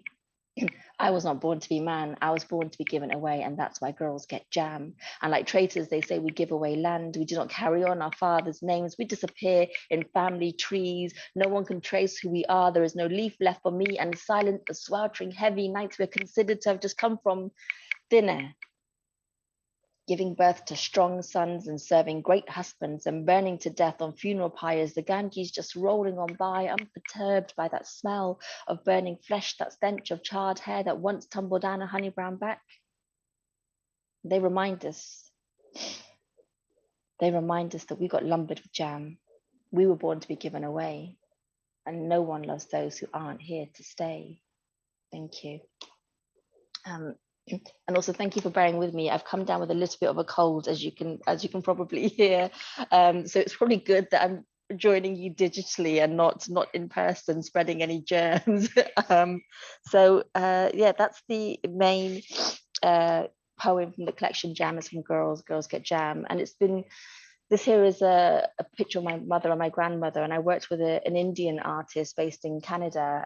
She's also Punjabi, and we had a really great conversation about the division between Punjab and what it means to live in a homeland that's kind of divided and has this mixed identity and this lost history. So if you ever get a chance to look up the artist, it's Angela Gilera, do have a look at her work. It's very, very powerful. I'm going to now share a poem. It's called Stokes Croft, and I grew up in an area called Bristol, which is in southwest England. And similar to London, there's a lot of gentrification happening in the area of Bristol, and it's happening it's happening globally as well. It's happening beyond just the UK, and it's this idea that people are being pushed out of their communities as cities are growing and becoming larger, and it's something I really wanted to write about because it sort of quite viciously happened in Bristol, where I grew up. Stokes Croft. Yep. They are always sending the hippies in first. All love, no war or theory. It's all right when the poor sods are staring at you from TV screens and magazines with trauma-vacant eyes, but here, right here, suddenly no one can see what's straight up under their nose, and you get poverty living side by side with the cool and the eclectic and the edgy. See, the makeup of these streets has changed up. And beard wearers, tight trouser hugging hipster heads bob their way down these pavements. And yes, essentially, I accept that we are all just consumers, but we are nowhere near this level. We can't match them in this, because they buy our identities and appropriate cultures like disposable high street fashions. Yes, they consume us around here. Cultures are cooked up and devoured around here. Samosas without the Indians. Hummus without the Palestinians, jerk without the Jamaicans. And once a friend noted how safe it is here. It's all changed, she said. It's safe here. True, it's changed. It's safe. It's safe for you, safe of me. Yes, you like the people of places, skin colors like rainbows gleaming down these streets, but only when they are being useful, like nodding their heads in rice and peas and curry and a kebab, nodding from behind counters, nodding from behind kitchen doors, nodding, always nodding. Yes, Master Sir, and Ji Ha Sahib. No problem, Sahib. Watch. Easton will follow the same suit, give it time. Shoreditch and Whitechapel have already paved our path. It's called the John Cabot effect, the Merchants Quarter effect, the Colstons effect. It's called the get them out and move them on effect. And regeneration happens side by side with community cuts. No more Kumba, no more seed, no more Hamdard. They weren't fit for function. Our support systems demolished, our lives packed up and moved on. We have come to realize that we have been strewn around here for decorative purposes only. No one will reach out with real words and strike up conversations with us, two worlds side by side, as if in parallel universes, yes, like light years away stars. We have come to accept that we have been strewn around here for decorative purposes only. To just shh and just look the part. Thank you.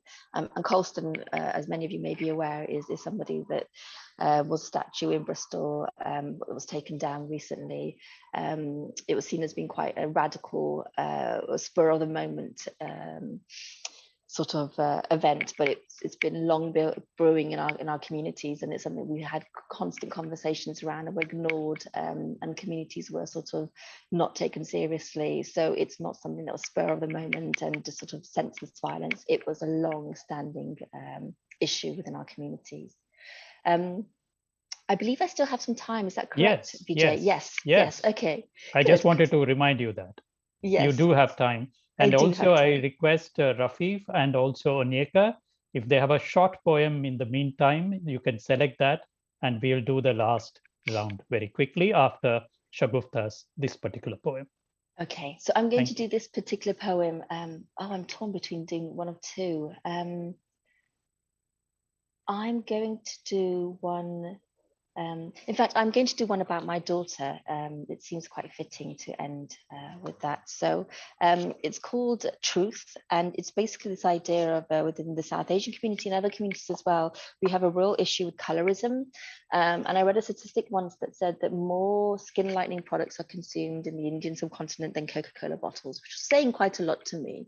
And when I was pregnant with my daughter, I was given a lot of really good advice, I say that in inverted commas, by worried aunties. And they would often advise me to take certain remedies, and a lot of it was associated with skin lightening. So it was to make sure my child was born with lighter skin, and it really infuriated me that before my child is even born, we're suddenly having to deal with this already.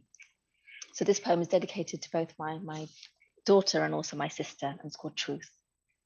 I wrote this poem for every time I turned pages in Asiana magazine and I was confronted by skin lightening products. I wrote this poem for every time I switched on BBC One Extra and BBC Asian Network and it was all light-skinned girl and Goriave. I wrote this poem when Diya magazine quietly enveloped into my home, my letterbox revealing how Indian models were replaced with European ones. I wrote this poem when Kajal made a comeback with Dilwale, her Frida Kahlo self-acceptance, now a heavy white cloud on a once sunny day. I wrote this poem when I was 9.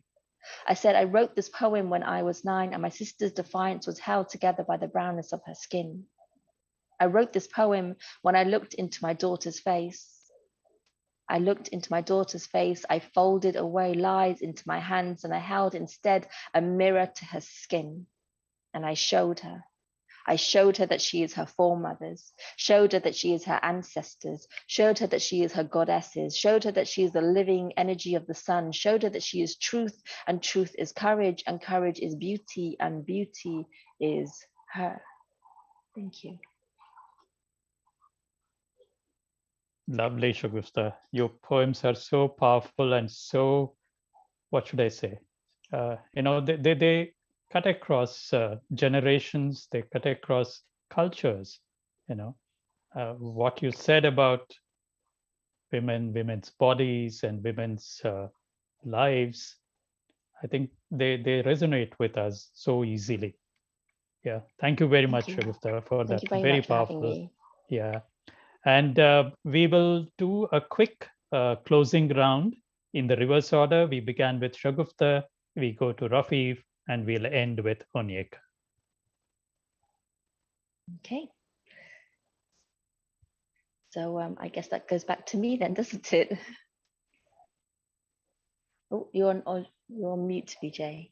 Yeah. So yes, now we go to Rafeef, and then we end with Onyeka. So I'll do a short one called Mediterranean Blues. And this is from the perspective of a tree that's been watching the Mediterranean for a long time. I have stood by this sea. I have stood by the sea waiting for decades, 70 and counting, watched them try to get from somewhere to somewhere to somewhere into more exile. I count Mediterranean blues. And they're from everywhere now. I say a prayer for each before the waves and the silence. And I saw her counting the bullet marks in the waves as their ships came in, listened to them crash sideways, like buildings collapse sideways. She held her breath, still counting. She did not know. She did not know that she would find Aleppo in the sea, following her, and still crashing sideways. So she learned to make games of the rubble, to shake the dust, to hide shrapnel in laughter, to scream, dream, and dance to a war that they made far, far away. Learned that spinal cords afraid can play a violin prayer out loud, pray the world to stop, pray the world to listen. Learned prayer can ricochet off trees, still standing, but have seen way too much. Here there are names and prayers. Here there are names and prayers, only names. Too many to utter, too soon to forget. Too many to utter, too soon to forget. We are infected with memory and hope. We are infected with memory and hope. We are infected with Mediterranean blues and hope. Lovely. Mediterranean blues. And now, Onyeka, you will have the last word. Okay, thank you. I have a poem called I Can't Wait to Go. If I were a dog, I wouldn't be patient. I don't want the fattest bone. Contention is not my thing. If I were a lion, I would see Samson and draw a line and forfeit my title and burn into little things and chitter myself away. If I were a restaurant, I would save more brokenness within me than plates and dishes and disjointed relationships. I can't wait to be dug up out of here. I can't wait to survive being a grave of my mother's silence, of my father's impotency, of my lost tongue, of my addiction to wine, of not being fine. I can't wait to go away from here. I can't wait. Every day is a nightmare. Every night is a horror. Every step I make is a stepping down myself. I can't wait to go. If I were a waiter, I wouldn't even wait on these prison cells. Thank you. Lovely, lovely. And I've been reminded by our viewers that I got my mathematics wrong. I should have started with Shagufta, if in the reverse order. So please, Shagufta, on public demand. Yeah, I was wondering too. Yeah. I think we're all poets, so maths is not our strong point. I'm with you there. I will finish on a poem that's dedicated to the men in my family, who often get overlooked in my poetry. And this is about their lives from moving from the Punjab, from the rivers, the railroads, and coming to the UK. And it's called Circling the City. The sting of cigarette smoke. Men sat on tired chairs, iron and flat foam, bottoms that ached from 12-hour taxi shifts. Grey clouds surround their heads like the Sufi's beard. Beads of sweat glisten on foreheads, and the lime green walls themselves are made of candle wax. Trousers are rolled up to the knees, and the shirt sleeves are freeing hot skin from cotton constraint. Once these men had rivers running through their limbs. These men, experts in guiding the ebb and flow of whole cities, their lives, a journey of pickups and drop-offs. They are the fabric of this city's pulse. Late night concerts, early morning school runs, butterfly dinner dates, last minute office meetings, and New Year's Eve saviors. These men living in train station playgrounds, and that familiar stretch of journey across South Bristol, shuttling past the Muslim cemetery, delivering strangers to airports. And yet etched in their blood is still the track of railroads, deep in their bones, cargo and destinations, and at the back of their hands, maps of adopted homelands. In the memories of their fingertips, the faint ghost of homelands. The ground has always moved under the feet of these men who are always looking for the destination, for that final resting point. Thank you.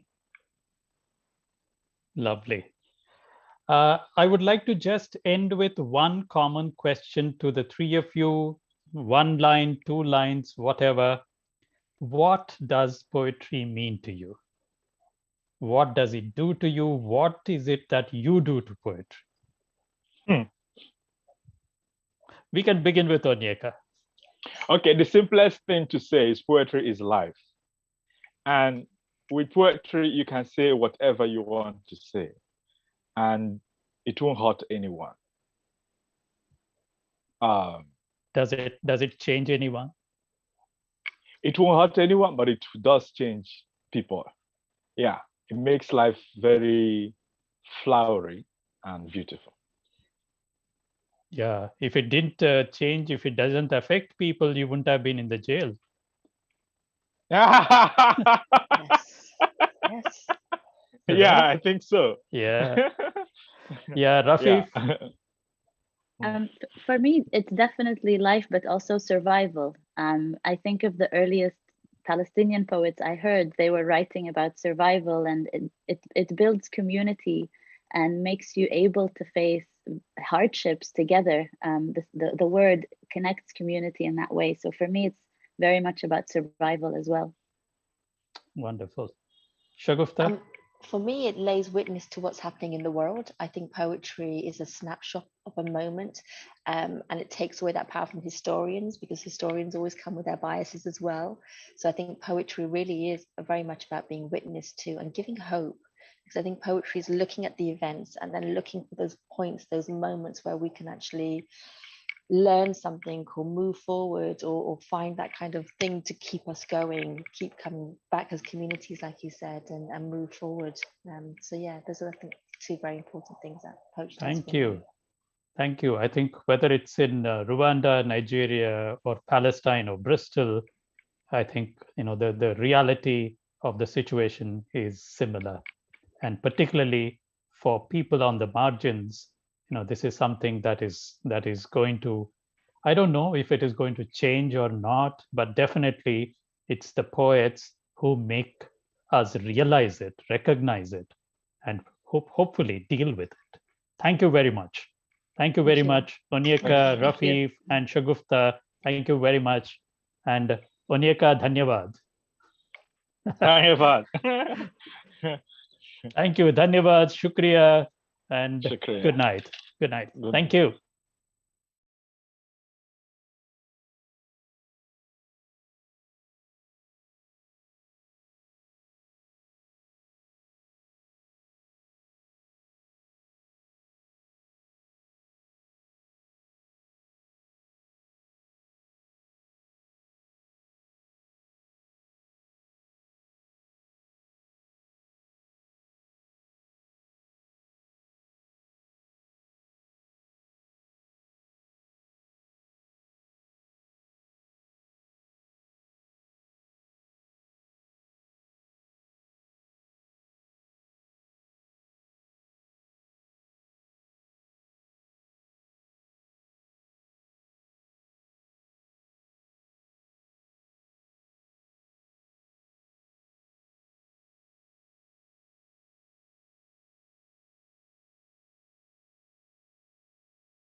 పున్నాము వెన్నాల కోలు పూసి కాసిందే కోలు పున్నాము వెన్నాల కోలు పూసి కాసిందే కోలు నీరు నిమ్మల కింద గన్నెర్ల కింద వంగి పూలే రంగ కొంగందుతూనే వంగి పూలే రంగ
citizen-driven.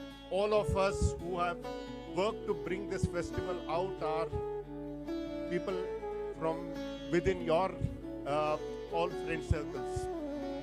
We are all citizens and volunteers who have brought this out.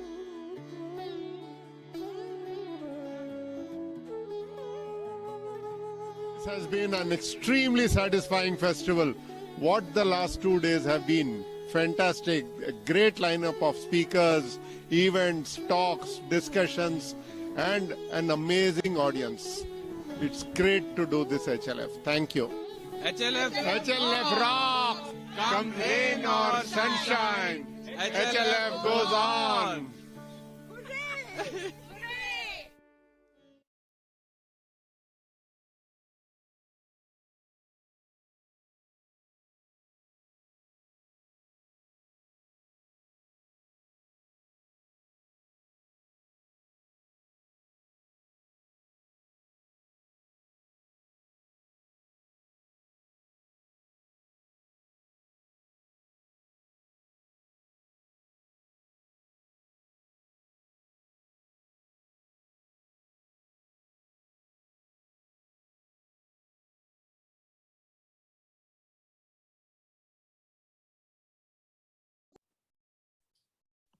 Good evening to all our viewers. A good morning to Professor Abhijit Banerjee and a good afternoon to Cheyenne Olivier. It's so wonderful that while the pandemic wreaks havoc, we are still, because of this technology, able to meet across time zones and make this event happen. This session on cooking to save your life features a person known for his work in trying to save lives in poverty. But it appears that he is equally concerned with people who might go hungry if they do not develop the necessary skills. And he goes about telling them how to save themselves. My colleague, Vijay Kumar, will be in conversation with Abhijit Banerjee and Cheyenne Olivier. I'll first introduce the moderator, my colleague, Dr. Vijay Kumar. He's a visiting professor at BITS Pilani, Hyderabad campus. Formerly, he was professor and head Department of English, Osmania University, Hyderabad. His publications include Critical Studies, Indian Languages in the Diaspora, which is his latest, English and Other International Languages, and translations from Telugu, The Liberation of Sita by Volga, and Kanya Shulkam by Gurazada Venkata Apparao. He is a TEDx speaker and founder editor of News India, the literary e-journal. Next, I have the pleasure of introducing a well-known person. Abhijit Banerjee teaches economics at MIT and was a recipient of the 2019 Nobel Memorial Prize in Economics. He co-founded the Abdul Latif Jameel Poverty Action Lab at MIT and is the author of 6 books, including Poor Economics, Good Economics for Hard Times, and a recent cookbook, Cooking to Save Your Life. Cheyenne Olivier is an illustrator from France. She builds her images from a visual vocabulary of elementary shapes. Squares, circles, triangles form the basic blocks of a connected universe where humans, animals, plants, and minerals are made of the same matter, living adventures led by the random routine of everyday life. Now, a little bit about the book itself, very briefly, because I think the session in itself, they will talk a lot about it. We shall now know him. We shall now know Professor Abhijit Banerjee as a gourmet chef. In this playful, erudite, and sensationally delicious cookbook, Banerjee takes us through the recipes he has delighted his friends, colleagues, and students with. From charred avocado to Andhra pork ribs, this was surprising for me, deconstructed salad niswas to a trifle made in under 20 minutes. Sounds very exotic. Along the way, he riffs on Karl Marx, Bengali vegetarian cooking, and why soup is so consoling. This edition is superbly illustrated by Cheyenne Olivier. This is a book to both read and to cook outstanding meals from. Now let us go on a culinary roller coaster. Over to you, Vijay. Thank you. Thank you, Kinnara and Professor Banerjee. Thank you very much for joining us this evening. And Cheyenne, thank you for joining from France. And let me begin with a basic question at the very beginning. Professor Banerjee, how, when, and why did you think of writing this book? You were first, if I am right, your first book not related to economics. That's correct. It's my only book, maybe ever. Well, I didn't say only because maybe, who knows, there may be more. I mean, let me say two things. One is that in some tangential way, I believe it's related to economics. It's just not not foregrounding it.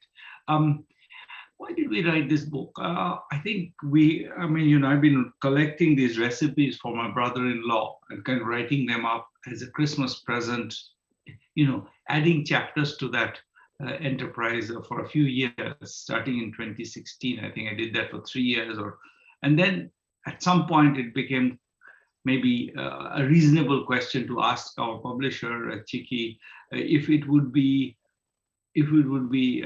plausible as a cookbook. And she took a look and said, why not? And then the real work started, in the sense that then it really turned it into I think so. It's the 2020 year and part of 2021 that we spent a lot of time kind of thinking about the book. And Cheyenne was our au pair, so she lived with us. So it was so we spent enormous amounts of time discussing, how to write every piece of it. And so a lot of the thinking of what turned a set of recipes into a book came from Cheyenne, in fact. In some ways, she's a co-author of the book as well as the illustrator. But I think something that I noticed when I first read the manuscript was that, in fact, it was not only about the recipes themselves. Abhijit was perhaps a bit bored in just writing lists of ingredients. So he had actually, and that's something that echoed very much my work as an illustrator. He had written all those little introductions for each recipes where he actually sets up a stage where you have many characters, and throughout the book you have a full story going on partially if you put them next to each other. So I guess that's something that also made me interested in the project, which was that it was not just a plain cookbook. It was already very, very narrative. And Cheyenne, how did you think that you could illustrate this book? I mean, what really was the kind of an entry point for you into the book?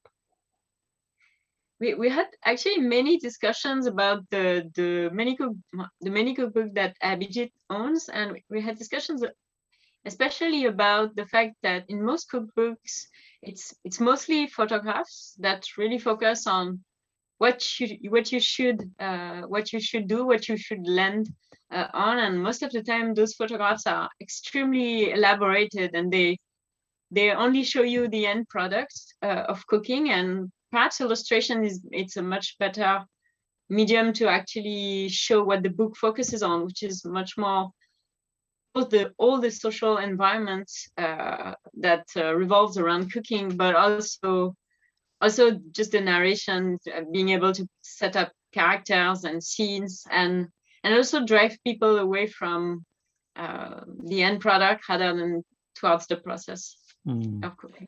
Yeah, I think somewhere in the book, Professor Banerjee says that every good dish, is like a story. So I think it is the story part, the narration part that probably drawn you into the book.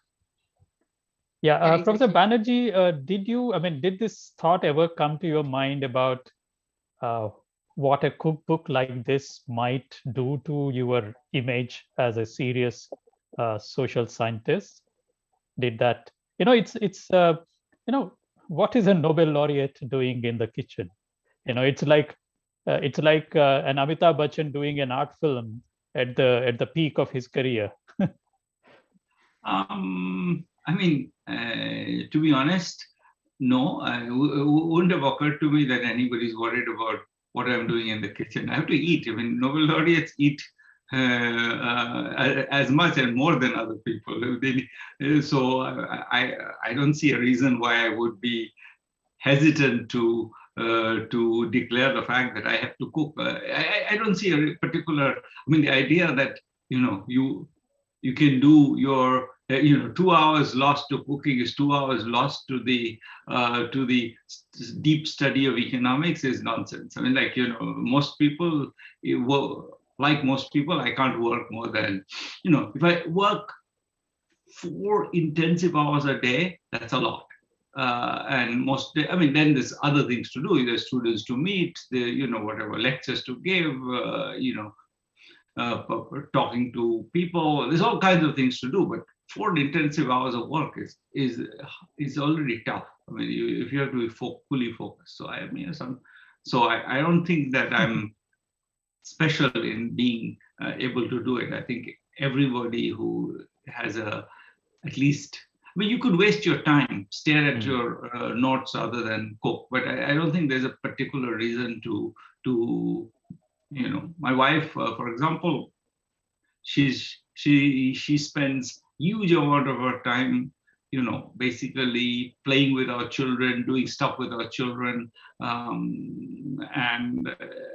it's another way of letting down your hair. I don't think there is any.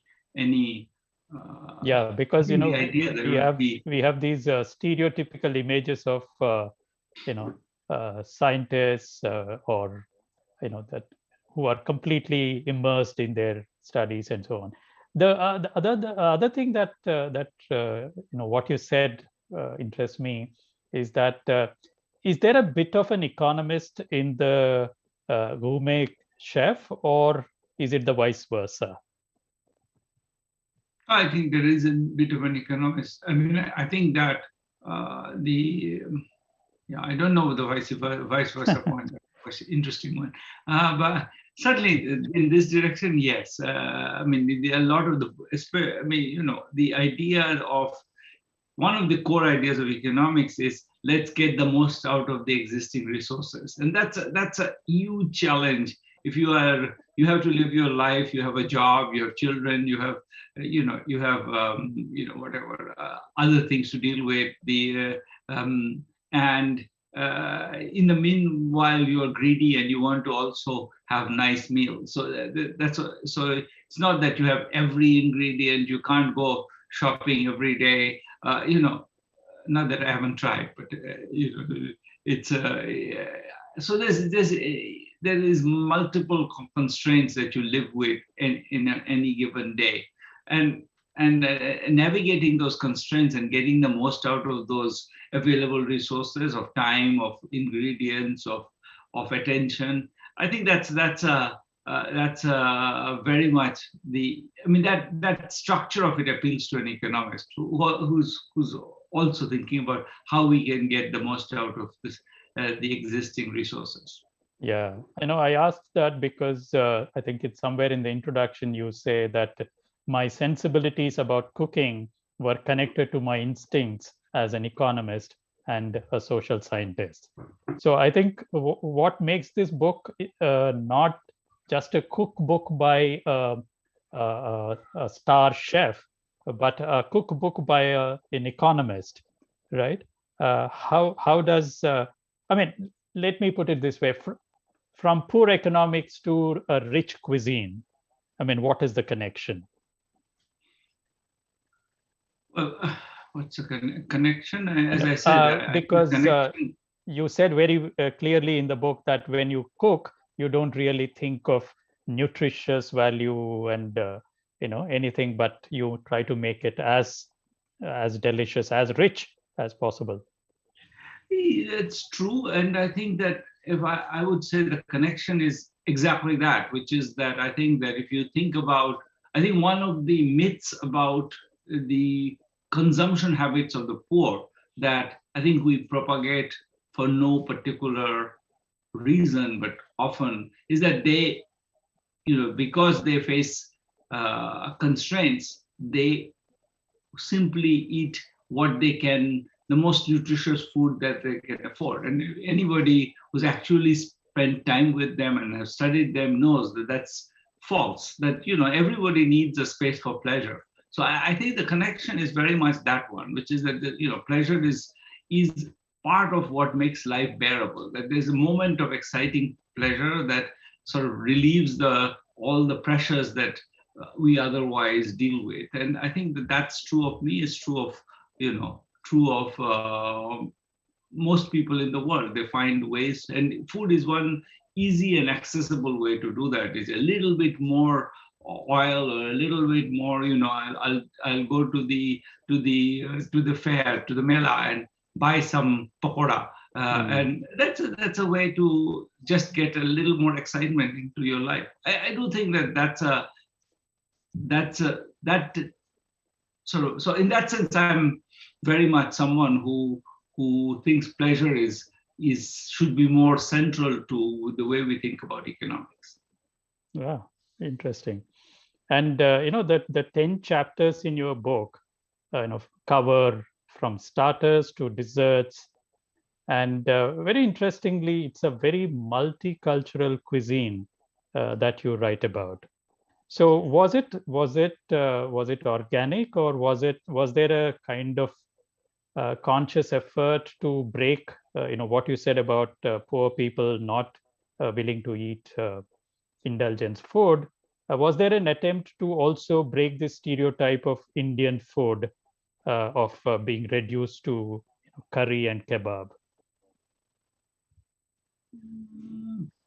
I mean, I think not a conscious one. I would say maybe Cheyenne has something to say about that. I think that's how we cook also.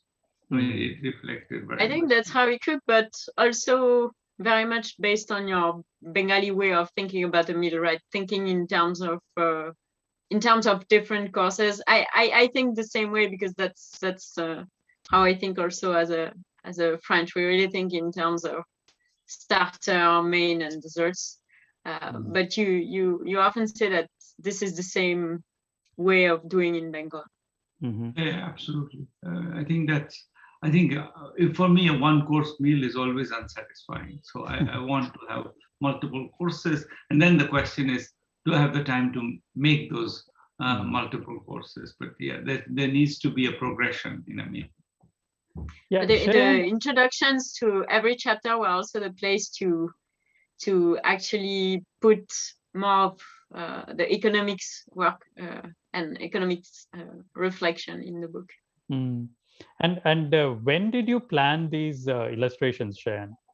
I mean, did they happen together, or once the text is done, you thought about the illustrations? You know, how did you structure this entire process? So so as Abhijit said, I was their au pair for many years. So I actually cooked most of the dishes with Abhijit, and then later for friends and family. So I had a pretty good visual on the dishes themselves. And I tried to link them to how I actually make illustrations. Basically, I take a set of basic ingredients. I take mostly geometrical shapes, squares, triangles, circles. And then I chop them, I mince them, I slice them, and I try to make a compositions with different.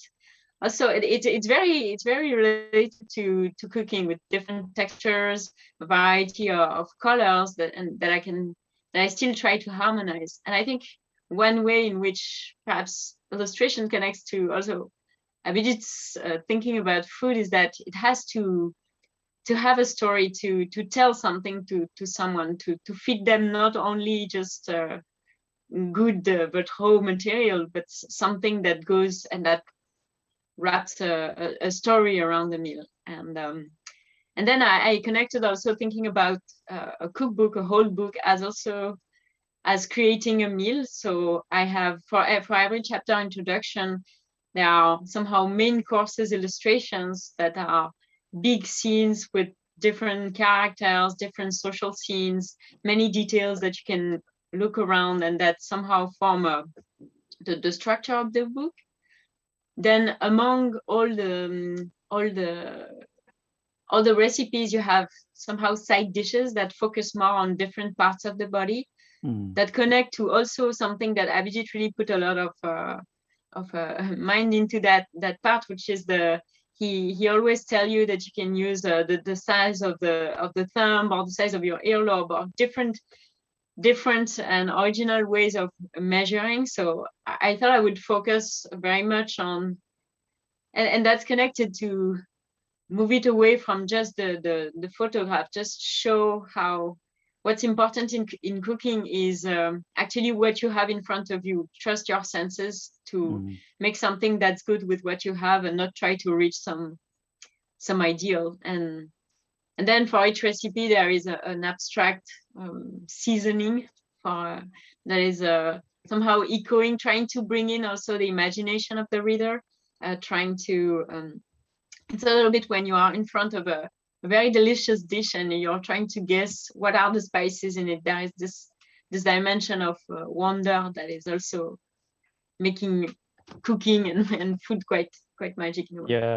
Yeah, because I found this entire preparation of the book is very similar to a preparation of a dish, that it not only has to have a content, but it also has to have a presentation, right?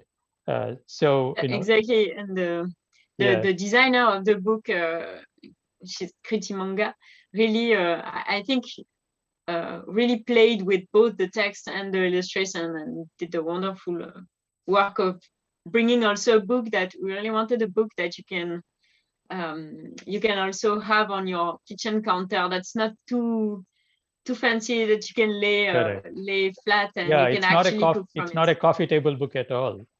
Exactly. Yeah.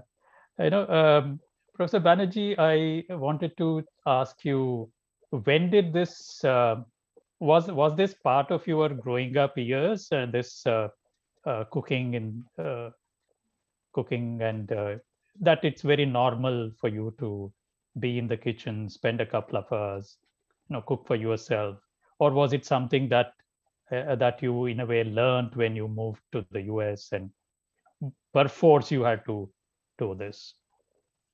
I mean, I like many Indian middle class households, we had a cook, and so cooking was always something you did, on relatively special occasions. But for that, I was already involved in cooking since I was about 15 or 16. I was to take over meals or cooking tasks when I was 15 or 16, but not every day. I think that the thing that's very different about when you move to the US is that now you suddenly have to figure out how to feed yourself at the end of the day. Or then there is these, the alternatives especially when I came to the US, now it's much better, were truly dreadful stuff. Like, there's something called deep dish pizza, which I once tried. It's like a form of lava on a piece of, extremely crumbly bread, but then a piece of lots of tasteless cheese kind of laid out as lava. It was truly, the incentives are very strong to cook, because the alternative was, I'm sure there were gourmet restaurants but I was a graduate student, had no money, so it had to be either the truly dreadful food that you could buy for very little money, or cook yourself. And I found this, your line in the book very amusing, where you said that you consider dal to be India's greatest contribution yet to human civilization. And then you say ahead of chess and zero. So, yeah. So, I mean, how do you see this? I mean, is it the circumstances that give rise to this kind of a simple but nutritious, but also fulfilling, filling kind of a dish, or is it what really goes into the, in a way, discovery of a particular dish? So you mean dal? Yes. Yeah. So I think that dal is, it's the essential Indian protein. So when you can't afford much else, if you can't afford dal, you're really extremely, you have to be in extreme circumstances. Most people will have some version of dal.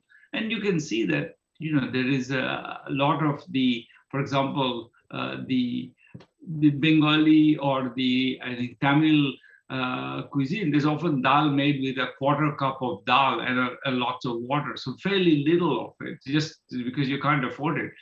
So we in the book we have a thin moong dal, which is exactly modeled on this idea that you have to you can't really afford much dal in the dal.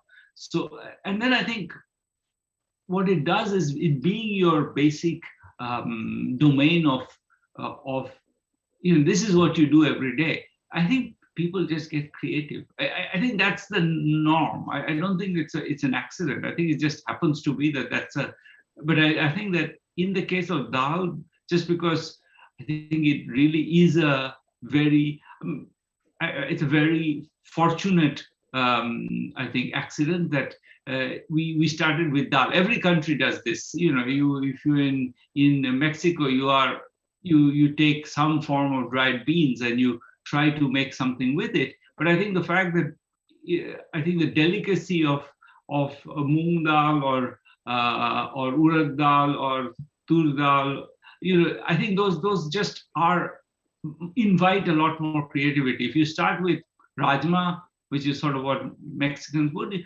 you're limited in how much you can do because it's so strong. It's already extremely strong. So I think that part of the reason why we have so I think people are always creative, but I think the creativity is sometimes if you're cooking with something that's really not very amenable to creativity, then it's harder to get there. I think that's probably my theory of why our dals are so special, is that people are always creative. They come up with new ways of doing it, and then if your substrate is one that's actually encouraging that creativity, then it's all the more better. Yeah, and you also write in the book that this is a book on cooking and eating more than just a collection of recipes. What does that mean? I mean, don't you think all cookbooks are about cooking and eating? I mean, I know that you have something very important to say there. Important, I don't know, but something specific, which is that I think that in the end, cooking and eating is a social phenomenon, as against a recipe, which in some ways you could do in a lab. You could do it in the TV kitchens, which are fully neat and orderly, and everything is the ginger is magically chopped already, and whereas in some sense cooking in a real kitchen is a lot about deciding, okay, how finely do I need to chop that ginger, that bloody ginger? I don't have time to do it. I need to somehow speed that process up. So you're really living inside this process of making choices, making compromises, finding ways to slip past the constraints that envelop you. And so I think that process is, and so the book is a lot. I mean, if you read the introductions to the recipes, each introduction is, as Cheyenne was saying, is a narrative. It's a narrative of about the circumstances within which you might cook that. And it's not that that's supposed to be dispositive. It's not meant to be that that's what you do. It's meant to be just an illustration of the spirit of in which most of us normally cook. We have an aspiration, we have a reality, we would like to do this, we would like to impress somebody, we like to whatever, deliver something. But on the other hand, we have our own limitations, and we're working within that. So it's a book about cooking and eating, and not the recipes are only chosen, and maybe that's a point I should have made before, chosen partly exactly to say, these are recipes you could do quickly and would create an impact. And that's and on a different, it could be an impact on you. You might feel like I need a meal that will, whatever, deal with whatever I'm feeling. It could be an impact on someone else. But whatever that challenge is, I think that's central to cooking and eating as against recipes. You want to add something, Cheyenne? Yes, Cheyenne. No, I'm pretty. I was also trying to see, this connection between what you said about your training as a social scientist, economist, and then, cooking. And I found this very interesting, what you just said about practicality, making the best out of what is available, because I really know nothing about economics, but your poor economics has been described as radical in its rethinking and practical in the suggestions. So I think the cookbook also does the same thing, radical rethinking as well as giving very practical suggestions. For example, I found this measuring ingredients very, very useful because whenever you read a kind of a cookbook, the measurements are always given in units, which, I mean, at least I find it completely, I can't understand it. If they say something like 2 pounds, I don't know what a pound is. And whereas, you give these measurements in golf ball size and, earlobe size and so on and so forth. So, yeah, I mean, you also felt that the existing way of writing about cooking was not satisfactory?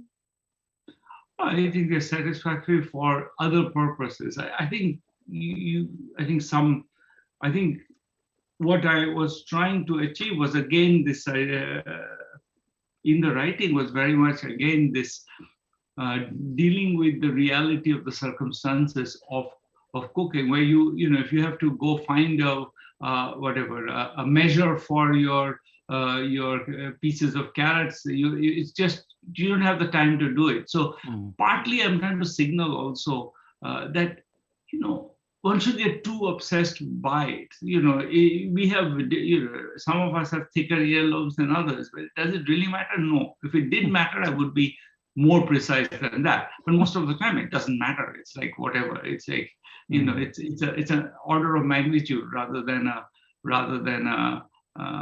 very precise instruction that it has to be 3 millimeters. It's sort of not that's not the point. Most of the time, if your dal has a little extra ginger, it'll taste a little different, but it won't taste awful. It's not. I think one way to get sort of out of cooking is to be obsessed by the precision. And I think part of the reason, I think this is the point Cheyenne was making before, is that reason to use illustrations is also to emphasize the idea of play, that you are a player. This is the creativity.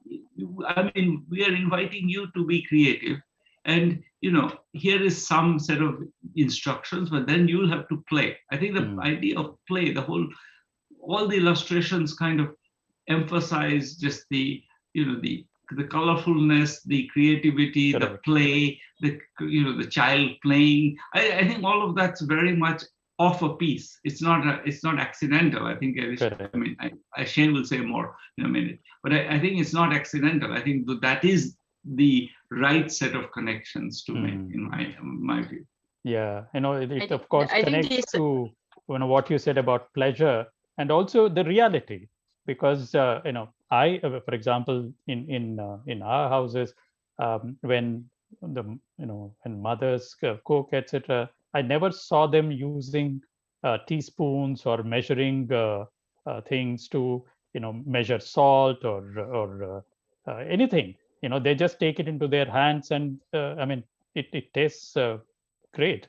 So I don't think, yeah, what you said about this precision, obsession with that precision is something very interesting. Yes, Shan, sorry, Yeah, I think the point of the book was really to somehow broaden the gamut of what cooking is. It's not just about the ingredient and the food itself. There is both very abstract expectations, emotions, pleasures, intentions, and failure, and also very, very practical feelings. That's why, for example, the part of the illustration really focus on the hands sprinkling some spices, or on the eye looking at it. It's both something that's very, very abstract, very mental, but also very, very practical. And also that's something that also we really worked on in the text for the introduction, to try to bring in what the pandemic maybe showed even more, which was that cooking and eating is linked to almost all environmental, political, social issues today, and how to bring those issues and bring them with also a lighter tone to make them the tension was how to bring those two topics without making an economic study on food, but without making also somehow a white cube cookbook that completely casts away all the troubles of both our own personal life, but also more generally what food is linked to. And it's linked to so many shared and intimate parts of our lives. Yeah, I really found the illustrations very, very integral to the book, because what Professor Banerjee said about two things, pleasure and reality. The illustrations perfectly bring that out. The kind of chaos in the kitchen, the crowded place, around the kitchen table. I think all that comes through in the illustrations, and therefore, without saying anything, those illustrations actually bring out what the book is trying to convey. So I thought that was brilliant. And the point that both you and Professor Banerjee made, that food, of course, is, nothing is apolitical, and food also is not apolitical. And so food and cooking are so obviously connected to social status, caste, gender, and particularly today, in a situation where what you eat, what you don't eat, what you're forced to eat have all become such highly politicized questions. I would like Professor Banerjee, you to connect the food, the cooking, and the larger social issues, social concerns. I'm asking this question specifically because recently we had a session with the Indian Jewish writer Esther David, who said that what we eat and what we speak tells us who we are and where we come from. So in a way, food is memory, food is culture, food is our identity, and therefore the larger issues connected with food, I would like you to say something about. I think you said it better than Esther David said it better than I would. So I'll keep myself brief. I think that clearly, as you say, food is constitutive. We are who we are partly because we eat the way we eat and cook the way we cook. So I don't think there is anything. I don't think we can get away from the politicization of it. And in a sense, I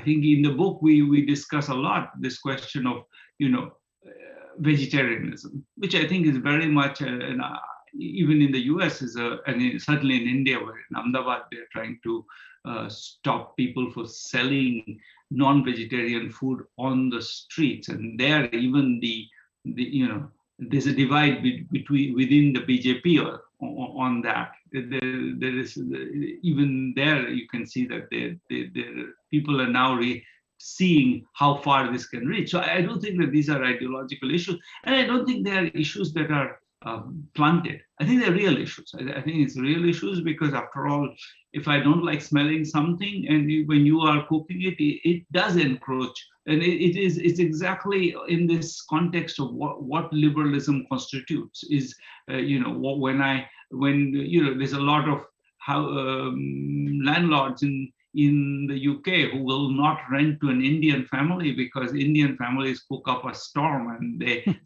don't like smelling spices. And so it's not just vegetarianism. It's not just cooking meat that creates that.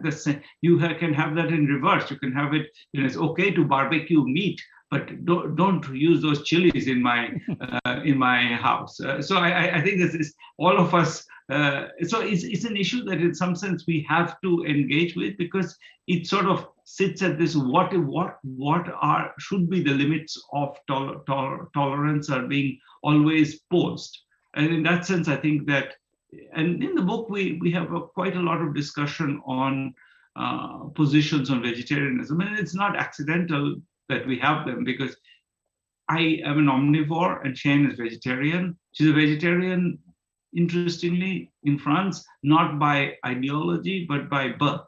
Her parents were vegetarian. So she grew up vegetarian. So we have had lots of conversations about vegetarianism, and not necessarily ideological. It's just about the function of, for example, of the dangers to climate that come from overeating meat is one that we emphasize in the book, for example, and how to think about it. I don't think there's more meat recipes in the book and lots of vegetable recipes as well. And I think the question is more what's the frame to use to talk about it. Mm-hmm. I think we are not trying to give a categorical answer, but we're trying to build a frame within which the conversation is at least possible.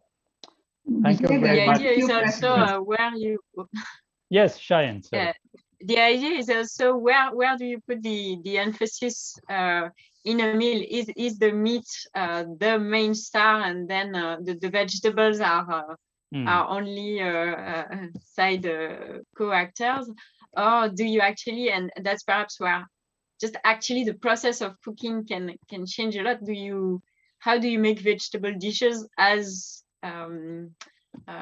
exciting also as meat? And they could be wonderful, and it's also that people have a small range of what they eat apart from a certain kind of vegetables, and there is such a variety.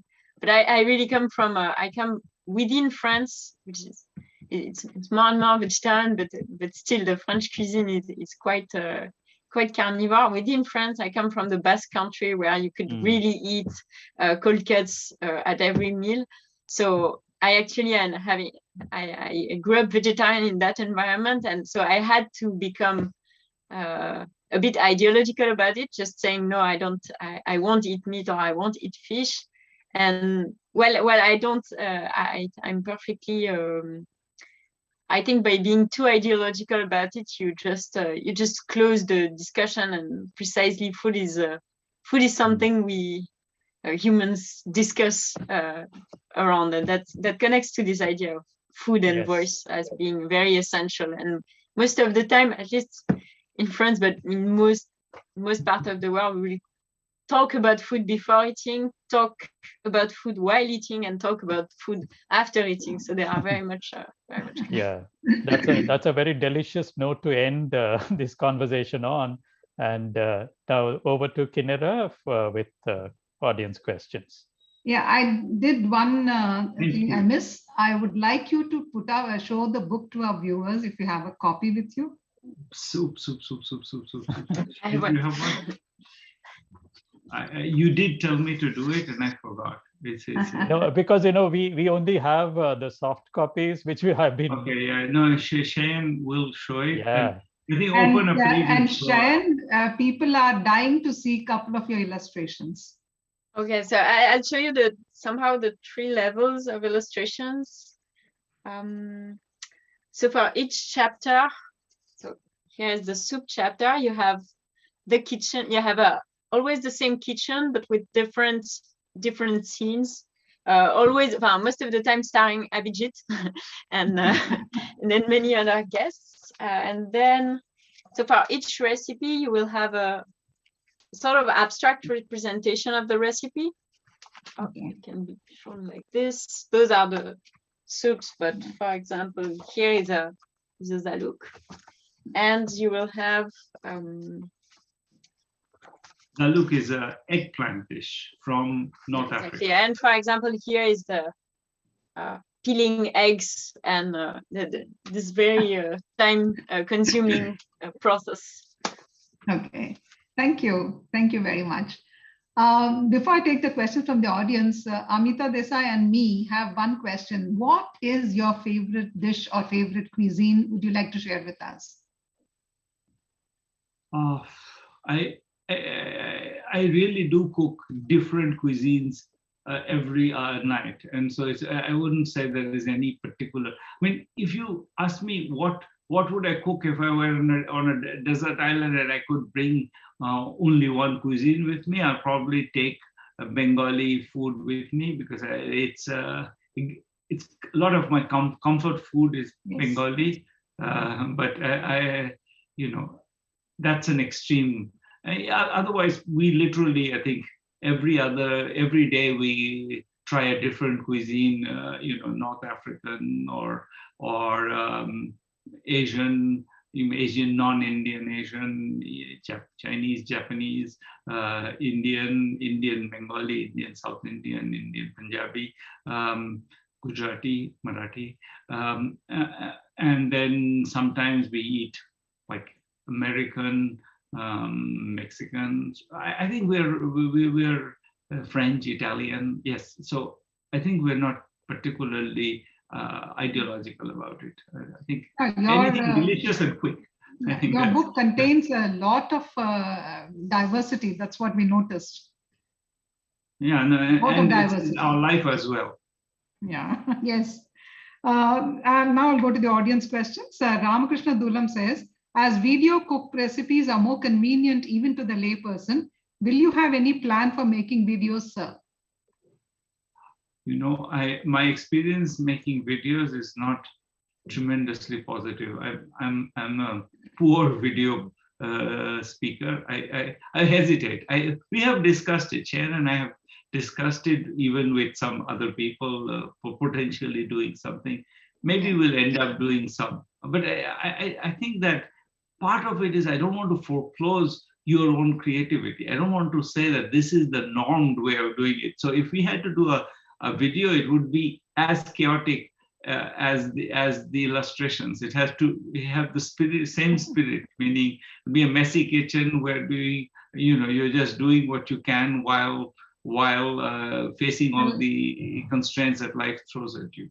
And while having fun. And having fun. Yeah. I think that's key. So I think the video that Bong Eats, which is a wonderful blog, has of us cooking is actually quite illustrative, because we were really enjoying it, and I mean it was partly because they're wonderful hosts as well. But it was also a little let's say not entirely orderly process, and that captures the reality of a lot of cooking. Okay, yeah, I think messy kitchens are happy kitchens. Where do you find, Ravi Kasinathuni asks, where do you find aesthetic pleasure in daily cooking? In consuming, it's easier to understand. Oh, I think it's you're playing with all these opportunities for making flavors. I mean, should I add the garlic to this? What about if I take whatever, a ceviche and put a chalk on it. We have one ceviche has a chalk in it, and those are aesthetic opportunities. They're just ways of playing with your options and seeing where they land. Sometimes they land in disaster, and sometimes they land well. And the ones that landed in disaster are not in the book. I guess there what's important is to really focus on just your senses. Sometimes I can stare at just a dal boiling, and you'll have all the little pearls of oil that come up to the surface, and it's going to shine. It's just also somehow looking a little closer to the food, and you realize it's quite a show. Okay. Amita Desai asks, half the story of a meal is the visual. It must have been fun putting this together.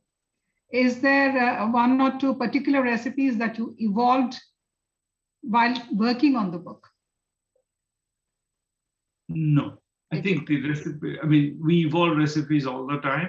And in fact, Sharon and I have a future, a collection of future recipes, which we evolved. But these were all kind of already things that we had done many times. Part of you want to be confident that the recipe works. And I think these are all recipes that I'm pretty confident can be implemented without express, instructions from the cookbook writer, which is the key. You want the cook to be able to do it herself. And I think I think we were careful to use only tried and true ones in the book. Okay. As an MS Murali asks, Professor Banerjee, as an economist, actually the question is a bit the same. Professor Banerjee, as an economist, how come the US market does not have affordable, healthy fast food restaurants? It increasingly does. So I would say that there is a chain called Be Good, which is actually interesting. It is an attempt, and I think increasingly there is. This was, when I came to the US, it was not even an idea that anybody had thought of. And relative to that, now the US really does have much better, they're not always stunning, but I think they are much better. Okay. Then there are some comments coming through, not really questions. Ravindranath Kashinathuni, fascinating blend of science, social science, art in cooking and consuming. Thank you, panelists. Thank you, HLF, for this Rasaswad experience. Then Uma Sridhar, Cheyenne Olivier's illustrations are evocative of Rangolis and Indian motifs. I wonder what kind of influences went into her drawings. Would you like to take this, Cheyenne? I think the main core influence comes from actually the Basque country where I come from, where the colors, just the colors of the landscape is, I think, is my main source of influence. But then, of course, Abhijit regularly feeds me with different kinds of Indian arts. So definitely, it has an Indian flavor. Yeah. Sangamitra Malik says that actual cooking in one's own kitchen, unlike a well-manicured studio kitchen, like what Professor Banerjee is referring to, and preparing for the actual process is no easy task. I go through it daily. Indeed, and me too. What made you decide to publish a cookbook? You obviously enjoy the process. I think it's fun to, I like writing, so. And I think the opportunity to work with Cheyenne, whose illustrations I love, was also a temptation. But I think also the promotion of the book, the whole all the discussions we've had with many different kinds of interlocutors were very. I think we understood the book better when actually we spoke to people. Some were really only focused on the recipes, some were only focused on the economics, some were focused on in between. So I think producing the book was also fine. Yeah, and that's exactly what Amit, sorry. I think just to say, I think these kinds of fora, for us, it's very educative, because in the end, I think we understand, and it's been gratifying. And that's the part I wanted to say. So I think in the end, I felt that having gone through this conversation, I felt that people did get the spirit of the book very, very fast. It was not, we didn't miss that. And that's very satisfying. That somehow the combination of the essays, the style of writing, the illustrations, they made for a book that speaks very clearly about its own place in the realm of cookbooks. And I think that's and sort of what it's trying to do to shift the conversation on these subjects. So in that sense, it's very gratifying to see this reaction, like from HLF and other places. Yeah, and Amita says, that some people find cooking and baking as a means of expression and meditation, and even meditation. I think what you talked about, how it was satisfying and all, it's a means of expression. I think Amita meant that. Then could I just also give a completely opposite interpretation, that I heard once somebody say that cooking has been invented by men to keep the women in the kitchen. Yeah, high time the men went back to it because they're better at it. Again, that also is I actually don't think so. I think the best cooks I've ever eaten have to say that to are all Vijay. women, I must say. I think best home cooks I've ever eaten, and I've eaten many very good ones, are all women. I don't think there is a man, including me, who can take a candle to my aunt, for example, who recently passed away. I think she was just stunning in her. Vijay, it's not just men and women. I think it's just a love for the process and the food. No, I'm just giving you one kind of a view. Sudha Bhimrao says, "You are what you eat" has been proved long ago. In India, for many, good food is a luxury and cooking is not a pleasure. It's just a comment. Okay.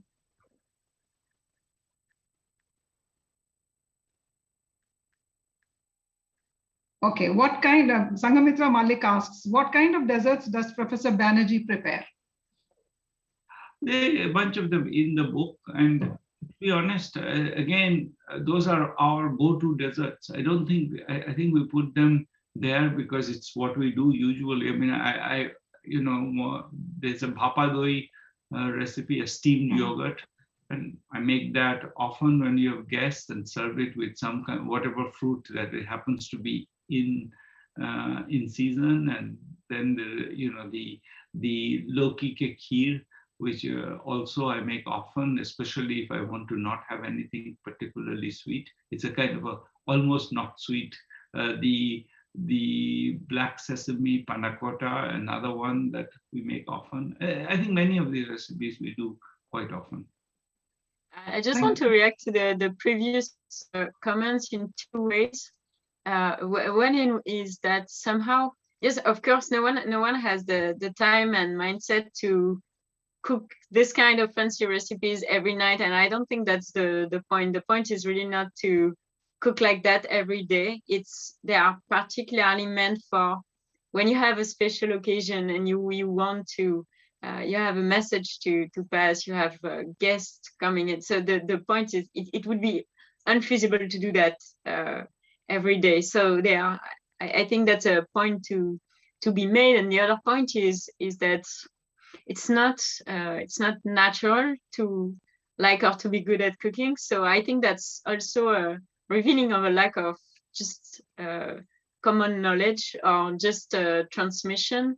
For example, for me, before meeting Abhijit, it was very much not that far, but close to an assembly line of raw material. And I think maybe I cook less fancy now than, for example, Abhijit cooks. But I think what I learned was very much the pleasure you can get out of cooking. So I don't think you get that by chance. Yes. You thank you develop so very much. Yeah, you were saying something? Sorry. No, just finish. Okay. Well, thank you so very much. We were eagerly looking forward to this session, and we really enjoyed this conversation with you. And I'm sure that most of us are going to buy this book and read it and make some of those dishes, definitely. Please. And That's the review final we reward is when you see someone actually making the recipes. Yeah, we'll make the recipes and send a picture to you. Yeah, thank you so much. Thank you. Thank you. Thank you Professor so much Banerjee. Thank you, for Vijay. Thank you, having Professor us. so much. Banerjee. Thank you, Cheyenne. Thank you, Thank you. Cheyenne, and thank you, Professor Abhijit Banerjee. Thank you.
Thank you.